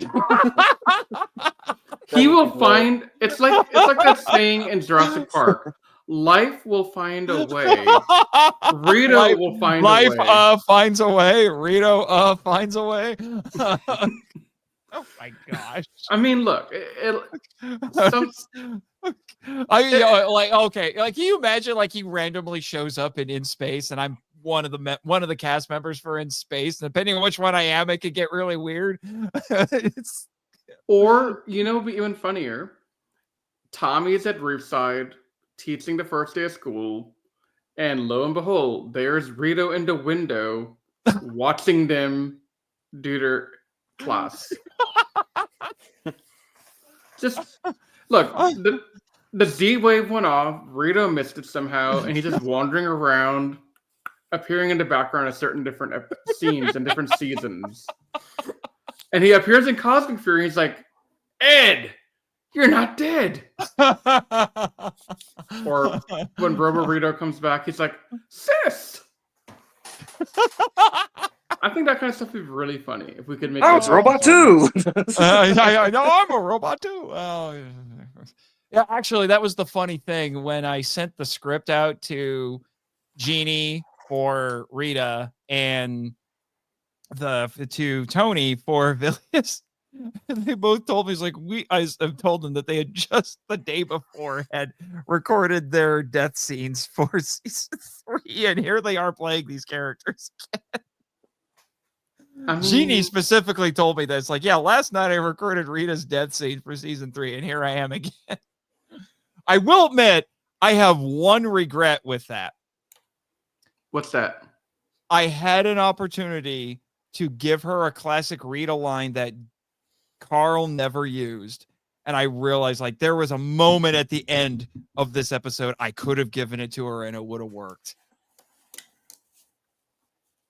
She never got to say, "You're giving me such a headache." Oh, Dang it. And I'm like, I realized after I was done, it's like, I could have given it to her at the end. you know, I could have given it to her at the end. Nathan, it's not too late to retcon the podcast episode and re-upload it to Scyther. Except no one will notice. That's the problem. It'd be the best Easter egg of all time. It'd be like, okay, so I'm sure you're familiar, given you're also a Power Ranger fan, given Power Trip and all that, that they had 4 different versions of Day of the Dumpster. And we didn't know any of these different things. And I just recently found out from NostalgiaCon this past weekend, Bulk and Skull had, they had a couple of episodes where they had more than just the 2 of them in the gang. But they had plans to have a 3rd female be part of the gang full time. But we didn't know that. So who's to say we couldn't have that be the first draft of your pilot for the Rito story? Oh my gosh. Which we all know, Nathan, that if we give enough time, this origin story, and I'm using quotes here, but you can't see it because my dang camera don't work. This origin story is secretly a backdoor pilot to the Rito story. That'd be awesome. To like Rito during the Machine War, so it's like Clone Wars. Yes, exactly. Like random adventures of Rito while fighting the war against the machines. Yeah. Occasionally he runs into Gascoigne, who's like, "You killed my wife," and Rito says, "I don't care." Careful, Nathan. Your Rito is starting to show. My Rito is starting to show. Yeah. That's been suggested, and I'm like, well, I'd have to come up with some good ideas first, in order to make that happen. So, because I don't just want to do something to do it. I need an idea or a few ideas that I can really latch onto and really invest myself into, because this thing took a while. I mean, I wasn't in a massive hurry to do it, but I started writing the script for it, I think like January or February. Okay. So, and the story in one form or another has been in my head for a while. I had written the outline for it, I think about a year ago, and then once I knew season 3 was wrapping up, I'm like, you know what? I should probably ramp up actually making this happen. So Carl was generous enough to let me play in his sandbox. And for that, I am incredibly grateful. So that's awesome. Do we want to move on to the Easter egg section now, Riz? Let's do it. Awesome. Okay. Yeah, because it's 2 freaking pages. No one's gonna guess all of these. Not unless you're like an Uber fan. Speaking of Uber fans, get out of my way, Marta. What are you doing? Let a real podcaster take over here. Oh, snap. Oh, what? You thought you were going to spend this whole time talking about me? And I wouldn't show up? What? I was hoping you would appear at some point. I was hoping. Well, you're welcome. All right, so I'm taking awesome. it. You're gonna be the one. My seat. I'm in charge of the Easter eggs here, Martian. That was eerily close to the merchant. The merchant. Was he merchant. talking to you, Riz? No, because I heard him say Marks, and I was like, did he say merchant or Marks? No, I said Martian. Okay. So, Rito, you're doing the Easter eggs, huh?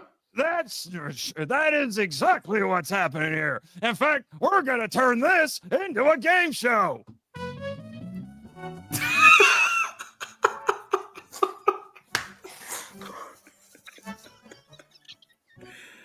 All right. So, any rules we have to follow here?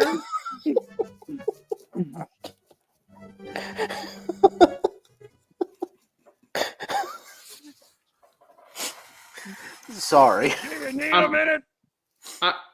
I was trying to get a clarification. Do you have any rules that we have to follow? Do you want us to like buzz in or just No. say okay? Because this it's a game show, but it's like whose line is it anyway? The points don't matter. Okay. Awesome. So I'll take the Let's easy just shot see first. how many of them you can get because I want to watch all of you embarrass yourselves. So I'm gonna start with the very easy one that we already called out. No. Fien- We're doing this scene by scene. Oh, Quiz. Oh, goodness. well, I still get to say the first one then, because Fien is a reference to Boom Studios. What is? Oh, Fiona. Fiona. Yeah. Rita's mom. Who cares? Yeah.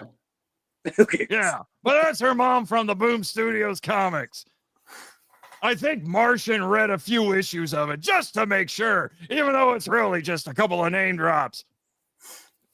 I mean, hey, you gotta do your homework, Rito. Well, there you go. You got one.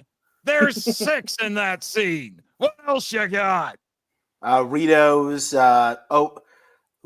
human form in the opening scene is pretty much the exact same. Is pretty much based on the design of Junior's human form from Kakuranger. Yeah. I'm not the biggest fan of that guy. We don't get along. Yeah. Caesar, the dragon's name is a reference to Dragon Caesar from Zyuranger. Yes. Burai the dragon. I think Rito calls him Burai the Dragon Warrior. Yeah, he was dead when I found him. Oh yeah, that was another one. Good call, Nathan. Nate, sorry. The Dragon Lord. I was like, oh, who are you talking to? Martian's over there. Oh, He's hiding in the corner, peeing his pants. The other one I can think of was the M51 Galaxy reference. That's later. Oh wait, no, that's in the first scene, isn't it? Yes, that is. Whoops. Yeah, because they're talking about like when they go to the planet. I think it was Gamma something or another. Gamma Vile. There you go. That's where my dad lives. Get it right. Yeah. You call yourself a fan? Yeah, Riz. Do better to me than Nate. You know what? Your name is Wiz. Because that's all you do. So shots fired. Well, that's fine, because that's a short for wizard. No, it's not. Well, it is. Tell yourself that if it helps you sleep at night. I will. All right. So that was 5, wasn't it? I believe so, yeah. Oh, wait, let me check. There's one you missed. It's a really big one. I'm amazed you didn't pick up on it. Oh, come on! I talked about this in my first appearance on the show. You know, the one where I wrecked the sword. Oh. I did what my sis and nobody else, even Lord Ed, couldn't even do. I wrecked the robots. Something to do with the Tenga Warrior gift, maybe? No! I think he's talking about like destroying the Zords, dude. No! Oh. Morons, all of you!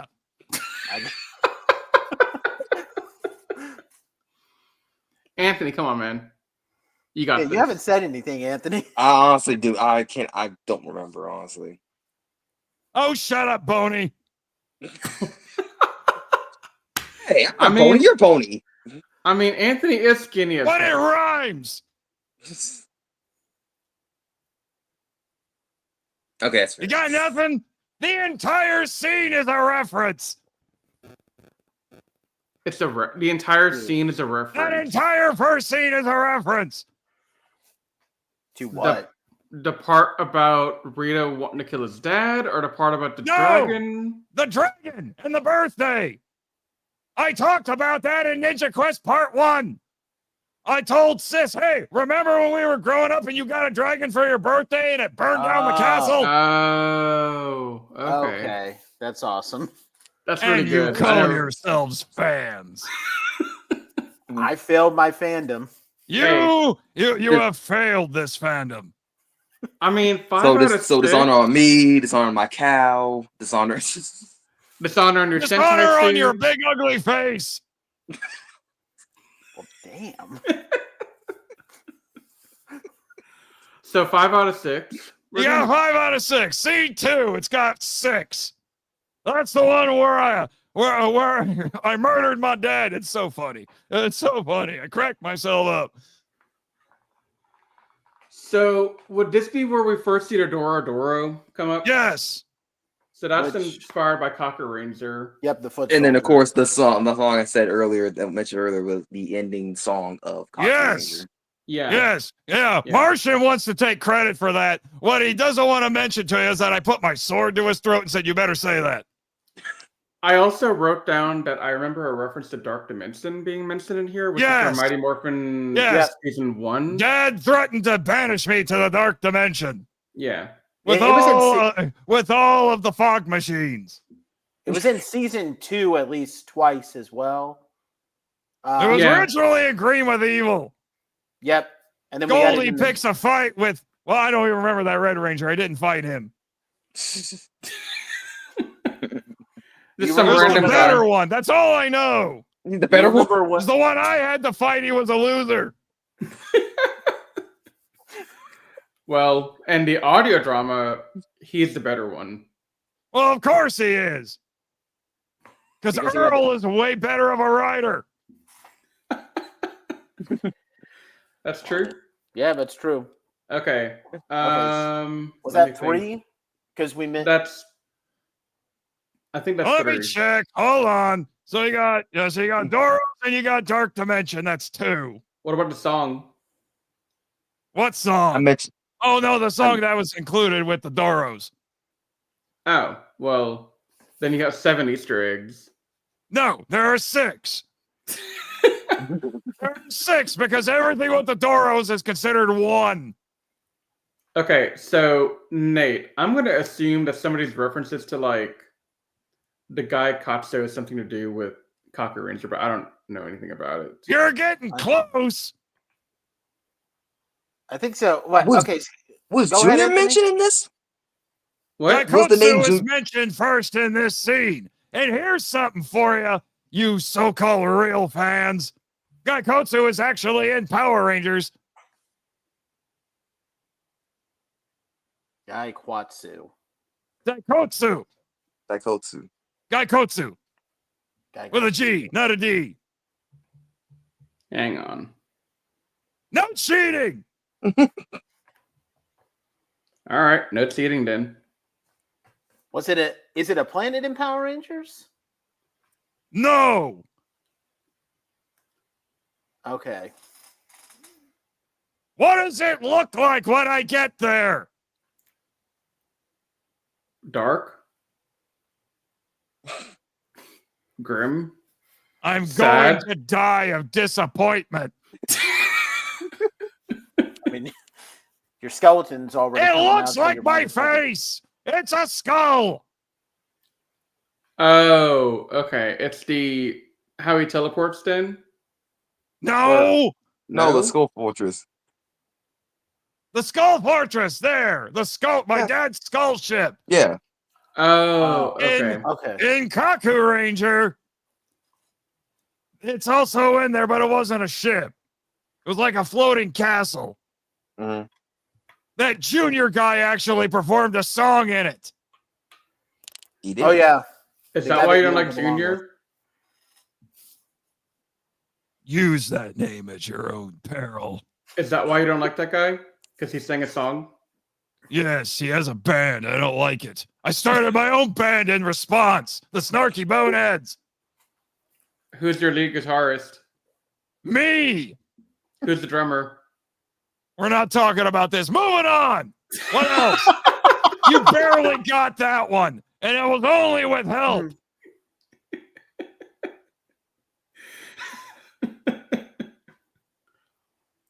Okay, so what do y'all got, Nate, Anthony? I mean, some of the stuff with like the Mighty Morphin stuff is a little fuzzy to me right now because I'm just getting started on rewatching season 3. So I can't think of anything else. Really? Yeah, You're lame. yeah, I know I'm lame. My wife tells me that all the time. Sure, diva. Oh, hey, where did starving? Is that scene 3 or scene 2? The starving skeletons get mentioned in this scene. Is that a reference to Kakuranger as well somehow? Yes and no. I gotta admit, Marcia was kind of clever with this one. Nate, Anthony, you've seen a full season. Well, you can't just watch Kakuranger and pick up on it. You gotta know, what is that language again? Japanese. Nate? Well, I mean, again, it's been a while since I've seen Kakuranger, and even when I did watch Kakuranger, I wasn't as well versed in Japanese because I wasn't going to meet my wife for like another 5 years. So, Well, dang. I think we should probably. You just want to. You want me to just tell you what you didn't get? Let's Go go ahead. for it. Yeah. Oh, you poor dumb idiots. There is one that you guys were talking about, and you didn't realize it was an Easter egg. The one where I declared myself the master of Gamavile. Oh. Master Vile. Master No. Oh, then What? what's that? Oh, you want to know what? I'm surprised you didn't pick up on it. You call yourselves fans.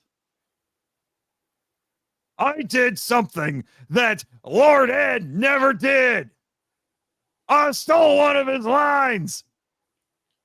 Did you steal Emperor of All I See or something like that? Yes. Because I know it's a favorite quote of Marchand from the Power Trip podcast. Yeah, that's exactly what I said. I said, I am Master Lord Rito, Emperor of all I see. Guess what? Omri never said that. And then Martian gave it to me as a joke. Okay. That's I awesome. remember this from the Power Trip. Nathan talked about it a good bit, that he loved that scene. It was really funny to him. He said, "The Emperor of all I see." So, okay. Yep. What else Well, we got? there's another guy who gets name dropped in this, and you didn't bring him up. What's that? He's another Easter egg, as you morons define Easter eggs. Nathan, that's all you, man. Hakumenro? Yeah. Is that a okay? I'm assuming that's a Kakuranger reference. He's a Kakuranger character, you idiot. Anthony, could you help me out here? He's got to be like a yokai. He's not. Hakumenro. I'm Wait. assuming he's like a leader to skeletons or something. Nope. No. Hakumen. Is he No an cheating! armored guy that wore like that white armor? Yes. Okay, yeah. I know exactly what He's you're the talking about. White Ranger's dad. Oh, so Right. Sarah Mae's dad? Yep. Yep. Okay. I haven't Idiot. seen that. Haven't seen that far in a Kakuranger yet. As I said, Nate, Anthony, it's on you guys to help out with. Right. And If only Pat you're the was one on that you here. can't figure out because you got to know Japanese or, I don't know, do research. The starving skeletons, that's a rough translation of the name Gasha Dokuro. Oh. Well, Okay. Long story short, that yokai that he's named after, those were a bunch of skeletons of peasants or soldiers who died of starvation, and they didn't get proper burial, which made them really pissed off. hmm. And then here, this Assassin's Guild that Dad sends me to, they have that name because it's supposedly their bloodlust can't be satisfied. Okay. Gotcha. Gotta admit, Martian, that's clever. Are you done wetting yourself over there? All right, you want to try scene 3? There's only 3 in that one. Okay. Okay, so they call Rito Jr. because that's the name of like the human form of the character. That's the name of the noble something. Young Noble Jr. Yes. I hate that guy. Yeah. Thinks he's so much better than me. Yeah. And then someone else keeps talking about how much cooler he is in your Discord.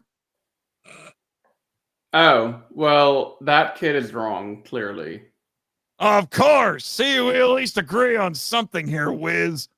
You know what? You can be Whizzer. That's what you do. So I'm a wizard now. Cool. No, I said Whizzer. W-I-Z-Z-E. Wizard. How's that spell again? Okay. Anyway, yeah, that's one. What are the others? So the statue for starving skeletons. I'm assuming that's something else. No, that's Gacha Dokuro. But there's something about it that's a reference.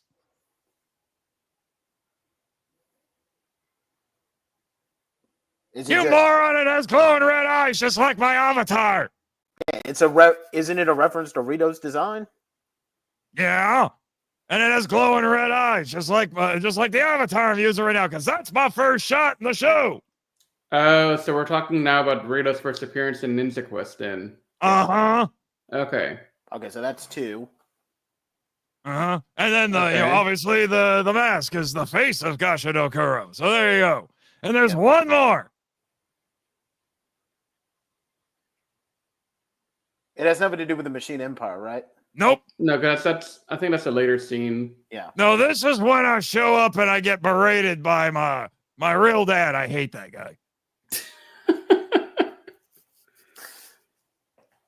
You want some help? This shows up it shows up here first, but it's in a whole bunch of scenes in this thing. Okay, go ahead. You got nothing? I think that was the hint he was trying to give you, Nate, that it shows up again and again. It shows up again and again. Okay, sorry. Misunderstood what Rito had to say. That's because you're an idiot. Yep. Idiot. My wife tells me that every day too, believe it or not. The first step towards solving a problem is admitting you have one.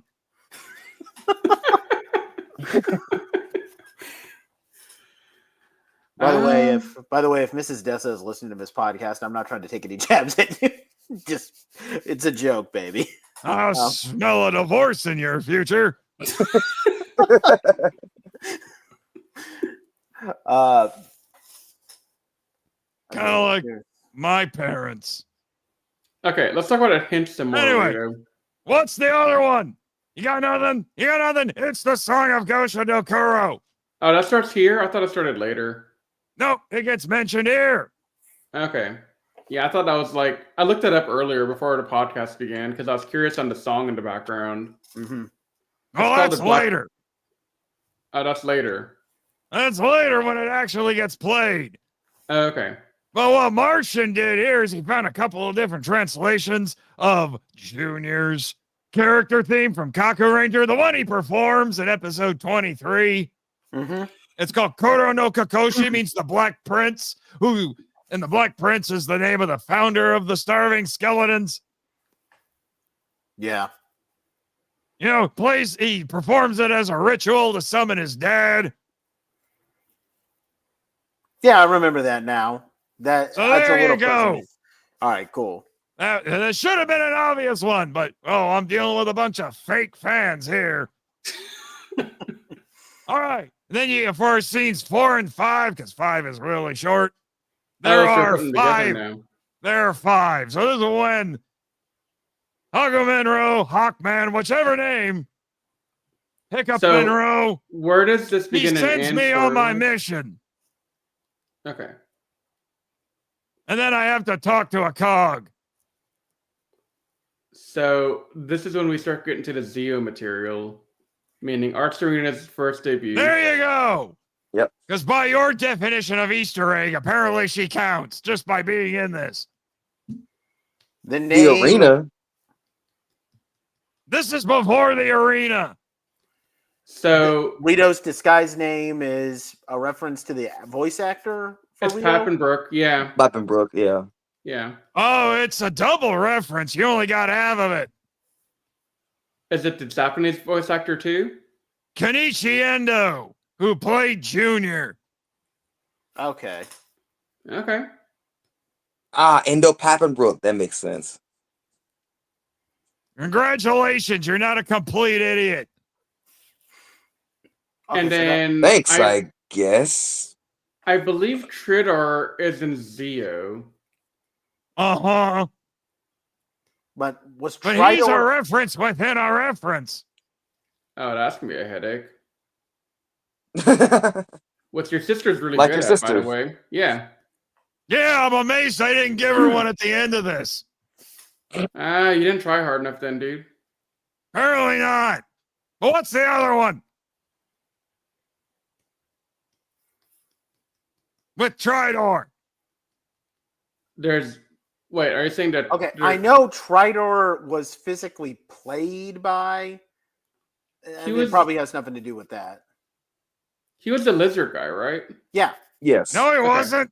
Well, we don't know. He's weird. He has lizard parts, but I'm not sure he's a lizard.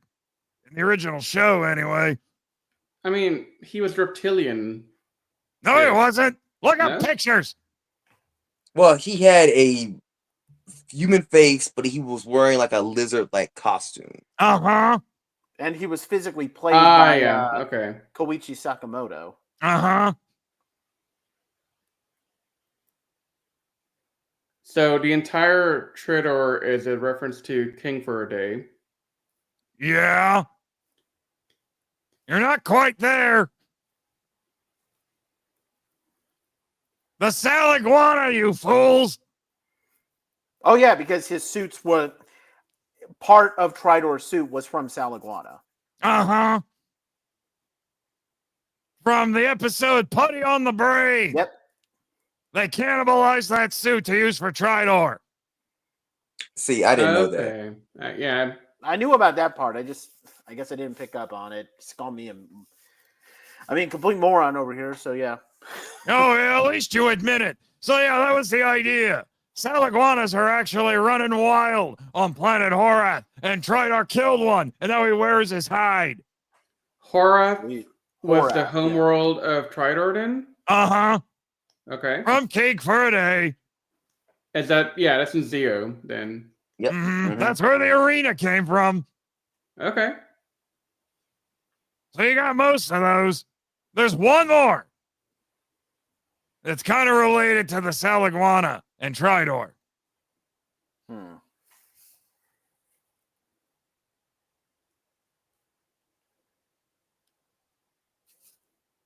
What's the name of the city? The city where the arena is. You talking in the podcast or you talking in Zeo? In the podcast, you idiot.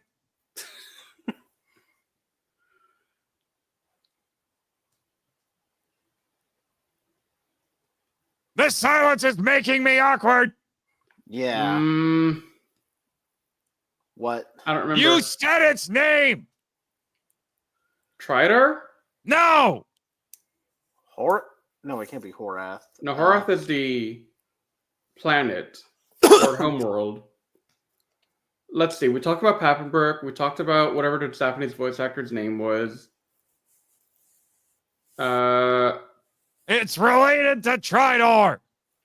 Oh. Sakamoto? Sakamoto? There you go. That's the name of the capital city. Okay. Sweet. There you got it. There's one more. There's one still more. one more. It's a Kakuranger reference. All right. You can see, figure it out. In relation to what? It was when Hawkman was talking about what would happen if I screwed up. Because I like to talk, and he didn't like it when I talked. Was it something about the petals of a black rose? Nope. Yeah, the petals. Nope. Where did he say I would go if I kept mouthing off? back to the underworld or something, probably. Yeah. You're close.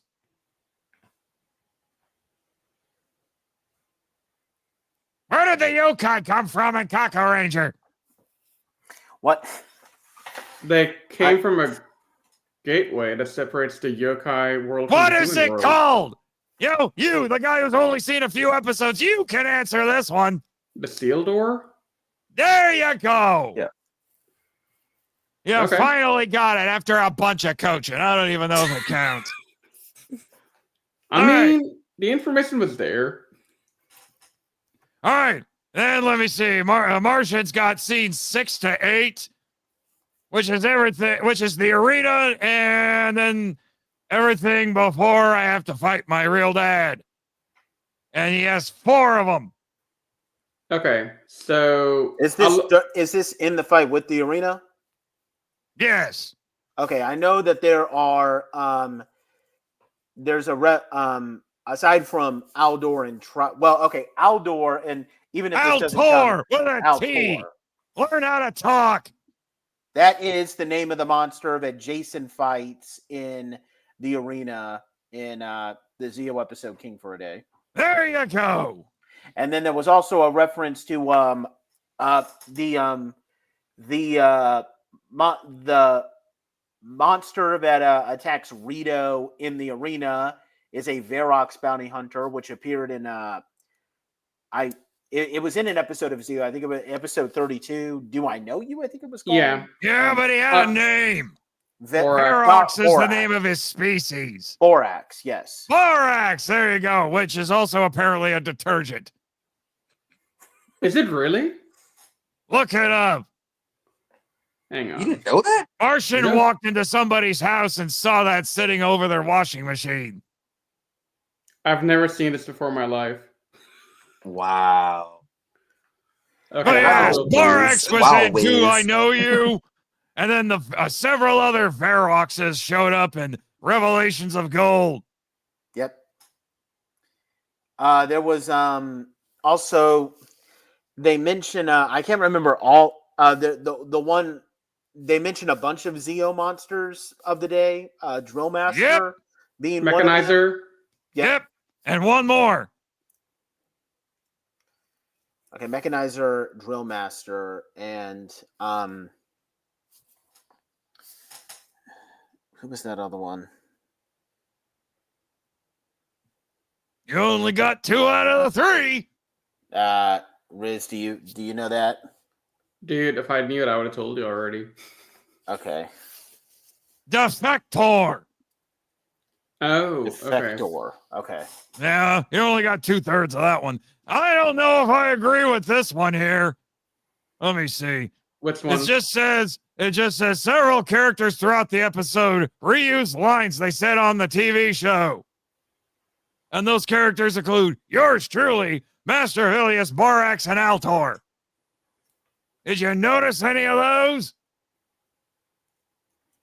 That part I wouldn't. That part would be fuzzy to me because I mean I don't. It's been a while since I've seen season 3 and Zeo, so I wouldn't have caught on to all of those things.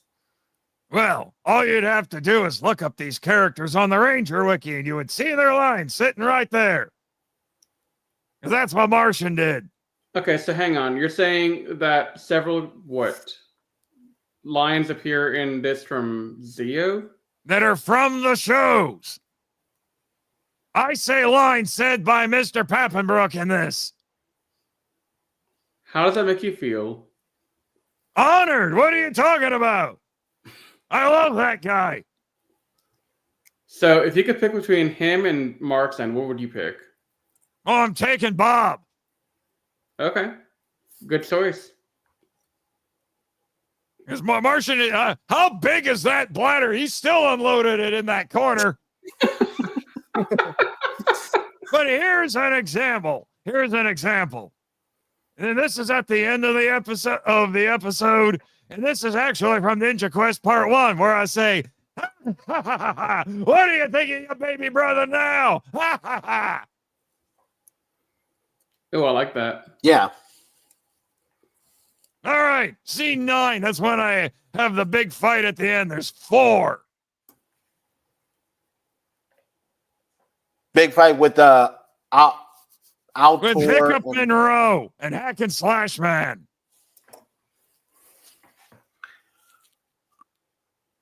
And Hacksaw Ridge, or whatever else I call him.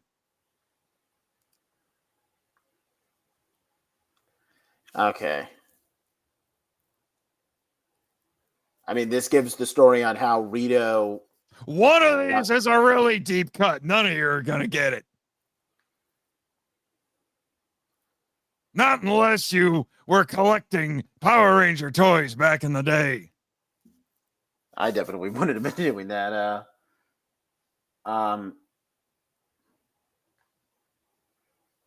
So was part of it in relation to like how Rito transforms into his armored form, like he appears on in the show? Yeah, because they have his armor get to camouflage in the scene, I think, right? Yep. Yeah, how'd they do it? He gets the left side. Well, yeah, the left side of his armor burned while battling. There you go. You got one of them. Yep. It's scorch marks instead of camouflage. Yep. Okay, you got one. And how many were there again? 4. So we need 3 more. This is when I should have put in some suspense music for what was that show called? Jeopardy? What do you think it's it's not long Jeopardy? enough, and I don't know how to make it loop on this thing.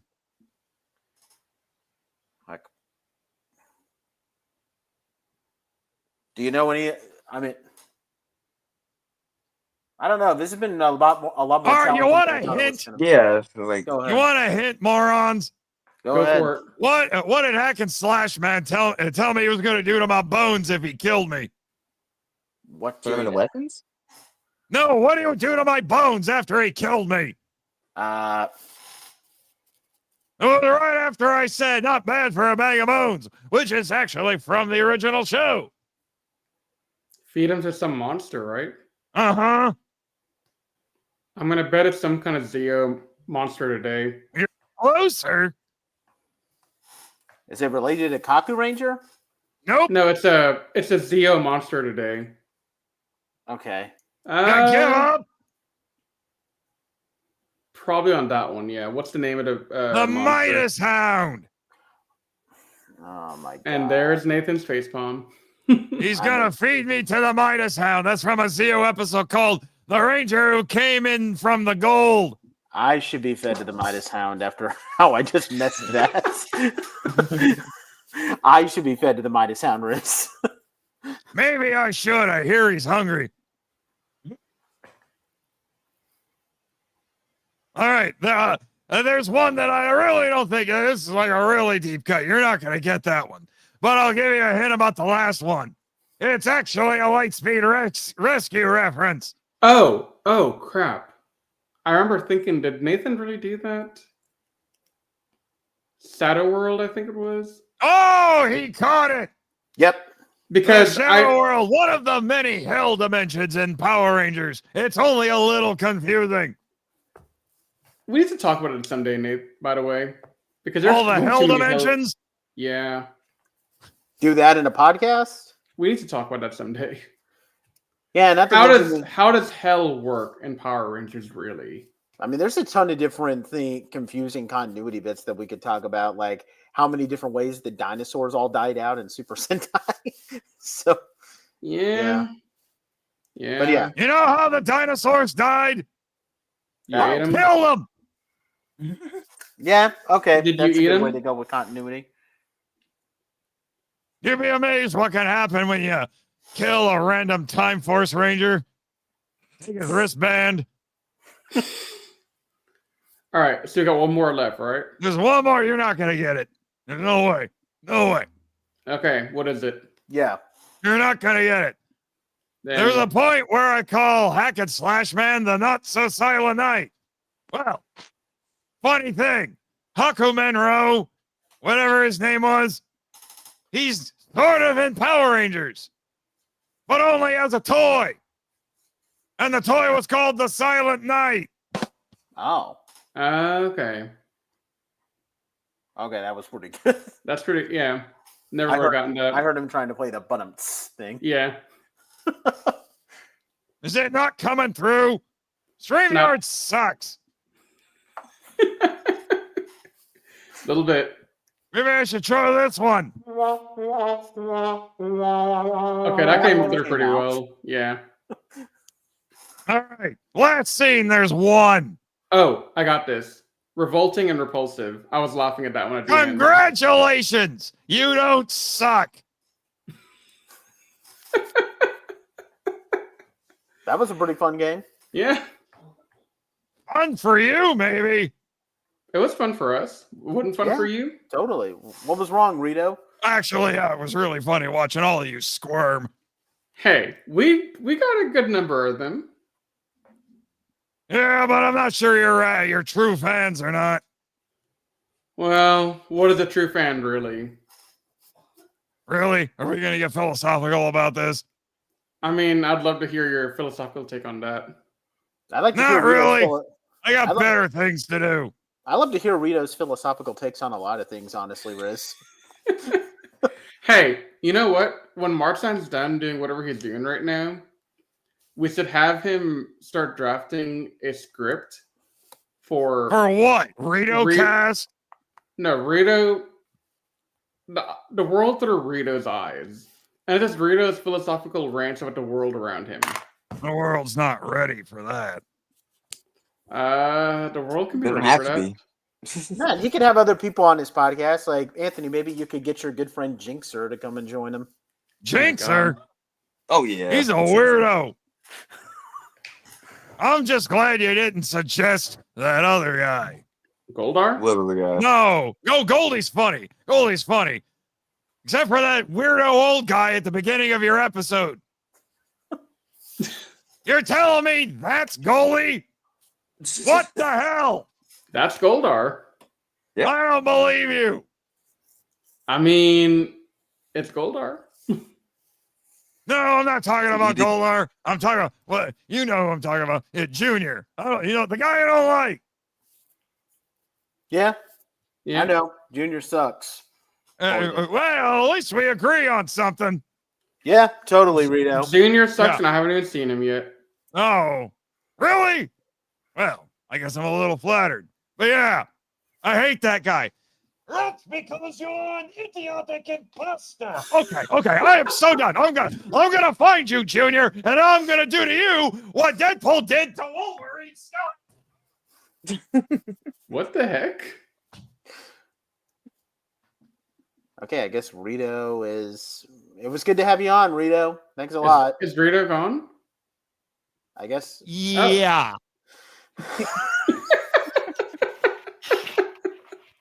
Apparently, my closet is like a gateway to the seal door or something, because I think Junior just yelled at him from the other side and he just stormed off to go murder him.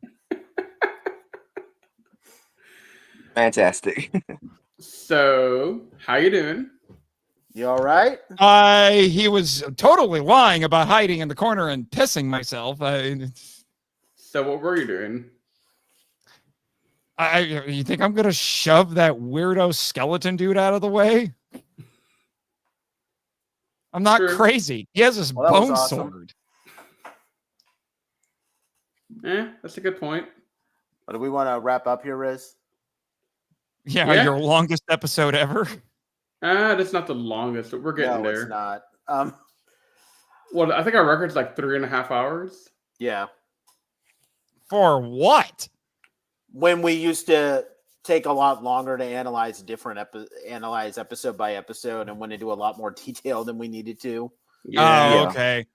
I mean, it's still nothing compared to my longest. I've gone 5 hours. Actually, hold on. Fun fact for you, Marchand. Here's an Easter egg for you. Oh no! Our longest one of our longest episodes is actually 3 hours and 29 minutes. Can you guess what it is? Is it season 3 of the audio drama? Yes. Ding, ding, ding, ding, ding. And that was the entire season. You just spent almost 3 hours talking about one episode. I know. Now, mind you, there was a lot of tangents in there. There was Yeah. a lot of changes. I'm actually going through the podcast to see if there's anything longer now because I'm kind of curious. I think I said in season 3. I think I said Seeing Red was my favorite. Yeah. Oh yeah, It that was was showcase yeah. Vigilante Rocky in that. Right. I Yeah. just kind of like the fact that Rangers are using their powers to like, even though most of them shouldn't be doing it, I still like the fact that some would resort to using their powers like that. Right. But anyway, That's what I would do. we want to thank Nathan as well as Rito, who's no longer on camera, for joining us for this And podcast. Junior. And apparently there was a small cameo by Junior there. Yeah. Yeah. And Yeah, if you really want to trigger Rito, call him the idiotic imposter. Yeah. But definitely check out Rito. I mean, definitely check out Origins, Rito Bandora if you haven't already, as well as check out. I mean, we've told you this. You should totally put links to it in the show notes. We will. We've told you this before, and we'll tell you this every time we cover something audio drama related. If you haven't checked out the audio drama by now, check it out. It's something 100% worth looking at. We will be covering the Zeo season of the audio drama probably after it wraps up. We're keeping up with it for the first time, at least for me. I'm going to be able to keep track of the episodes as they come out. I've been keeping track of it since I started listening in like season 3 when I first found it all. Yeah. So get on my level, Nate. Didn't you discover it because of Power Trip? Yes, I found it because of you and Michael Hamilton talking about it every episode. And the first time we honestly thought that everyone just knew about it but we had people like, what are they talking about? Well, so like he mentions the audio drama, and I was like, hold up. So I'm thinking of like the Japanese CD audio dramas for anime, like how they do that sometimes. I'm wondering, did they release an official audio drama of Power Rangers and I just didn't know about it? So I started Googling around and I couldn't find anything official. I was like, this is fan project. That can't be it. I don't think these guys would reference anything fan made. They seem too legit for that. Mm-hmm. And then I get a couple more podcasts in and I figure out, oh, hey, they are talking about this fan made thing. Well, if they're going to hype it up this much, I might as well check it out. Mm-hmm. So I started listening to it as soon as I finished the last episode of the Power Trip that was out at the time, which was when Rito hijacks it. No, I got through all that. I think it was right before Dino Fury, around Beast Morphers, when I found yeah, because you guys were almost done wrapping up everything at that point. Mm-hmm. Yeah. It was just funny because we actually got Carl more listeners. You did, because we kept talking about it so much. And conversely, now we're getting Carl more listeners by promoting his work and your work. Yeah. And speaking of Carl, we are planning to have him on the podcast at some point. We're still trying to get that worked out, but hopefully. Yeah, but Carl's a busy dude. We know the feeling. Yeah. Oh, I know the feeling all too well myself. Trust me, we have so much fun trying to coordinate. I won't get into too much detail right now, but there's a strong possibility I might be, I might have scripts that need lines recorded for all 3 of my major Scyther characters. Oh, well, have fun. But yeah, once again, we want to thank Nathan for being on the podcast with us, and we'll be returning to the audio drama in time when Zeo. When Zeo wraps up, we'll definitely review that. We'll get on it immediately. And with that said, we'll see you guys next time when we resume our regular series of reviewing Zyuranger. But until that time, bye for now. If you enjoyed listening to the Toku Secrets Podcast, please check us out at animesecrets.org and follow us on all our social media pages such as Twitter, Facebook, and Instagram. And also feel free to check out our other podcasts, including Anime Declassified and the Jedi Squadron. You can also leave us any feedback you'd like to offer us directly on our website. If you're listening to this on Spotify or iTunes, we thank you so much, and please leave us a rating out of 5 stars. If you're watching this on YouTube, please subscribe to our channel if you're not already subscribed, and leave any comments down below, as we love to take the time to read comments left on our channel and give our fans, shout-outs. If you have any seasons of Super Sentai, Power Rangers, or other Tokusatsu shows that you'd like for us to check out, please don't hesitate to say so in your feedback. With all that said, we thank you so much for taking the time to listen to our podcast, and we will see you next time as we continue our never-ending journey through the world of Tokusatsu. But until that time, you all stay safe, we love you, and may the power protect you.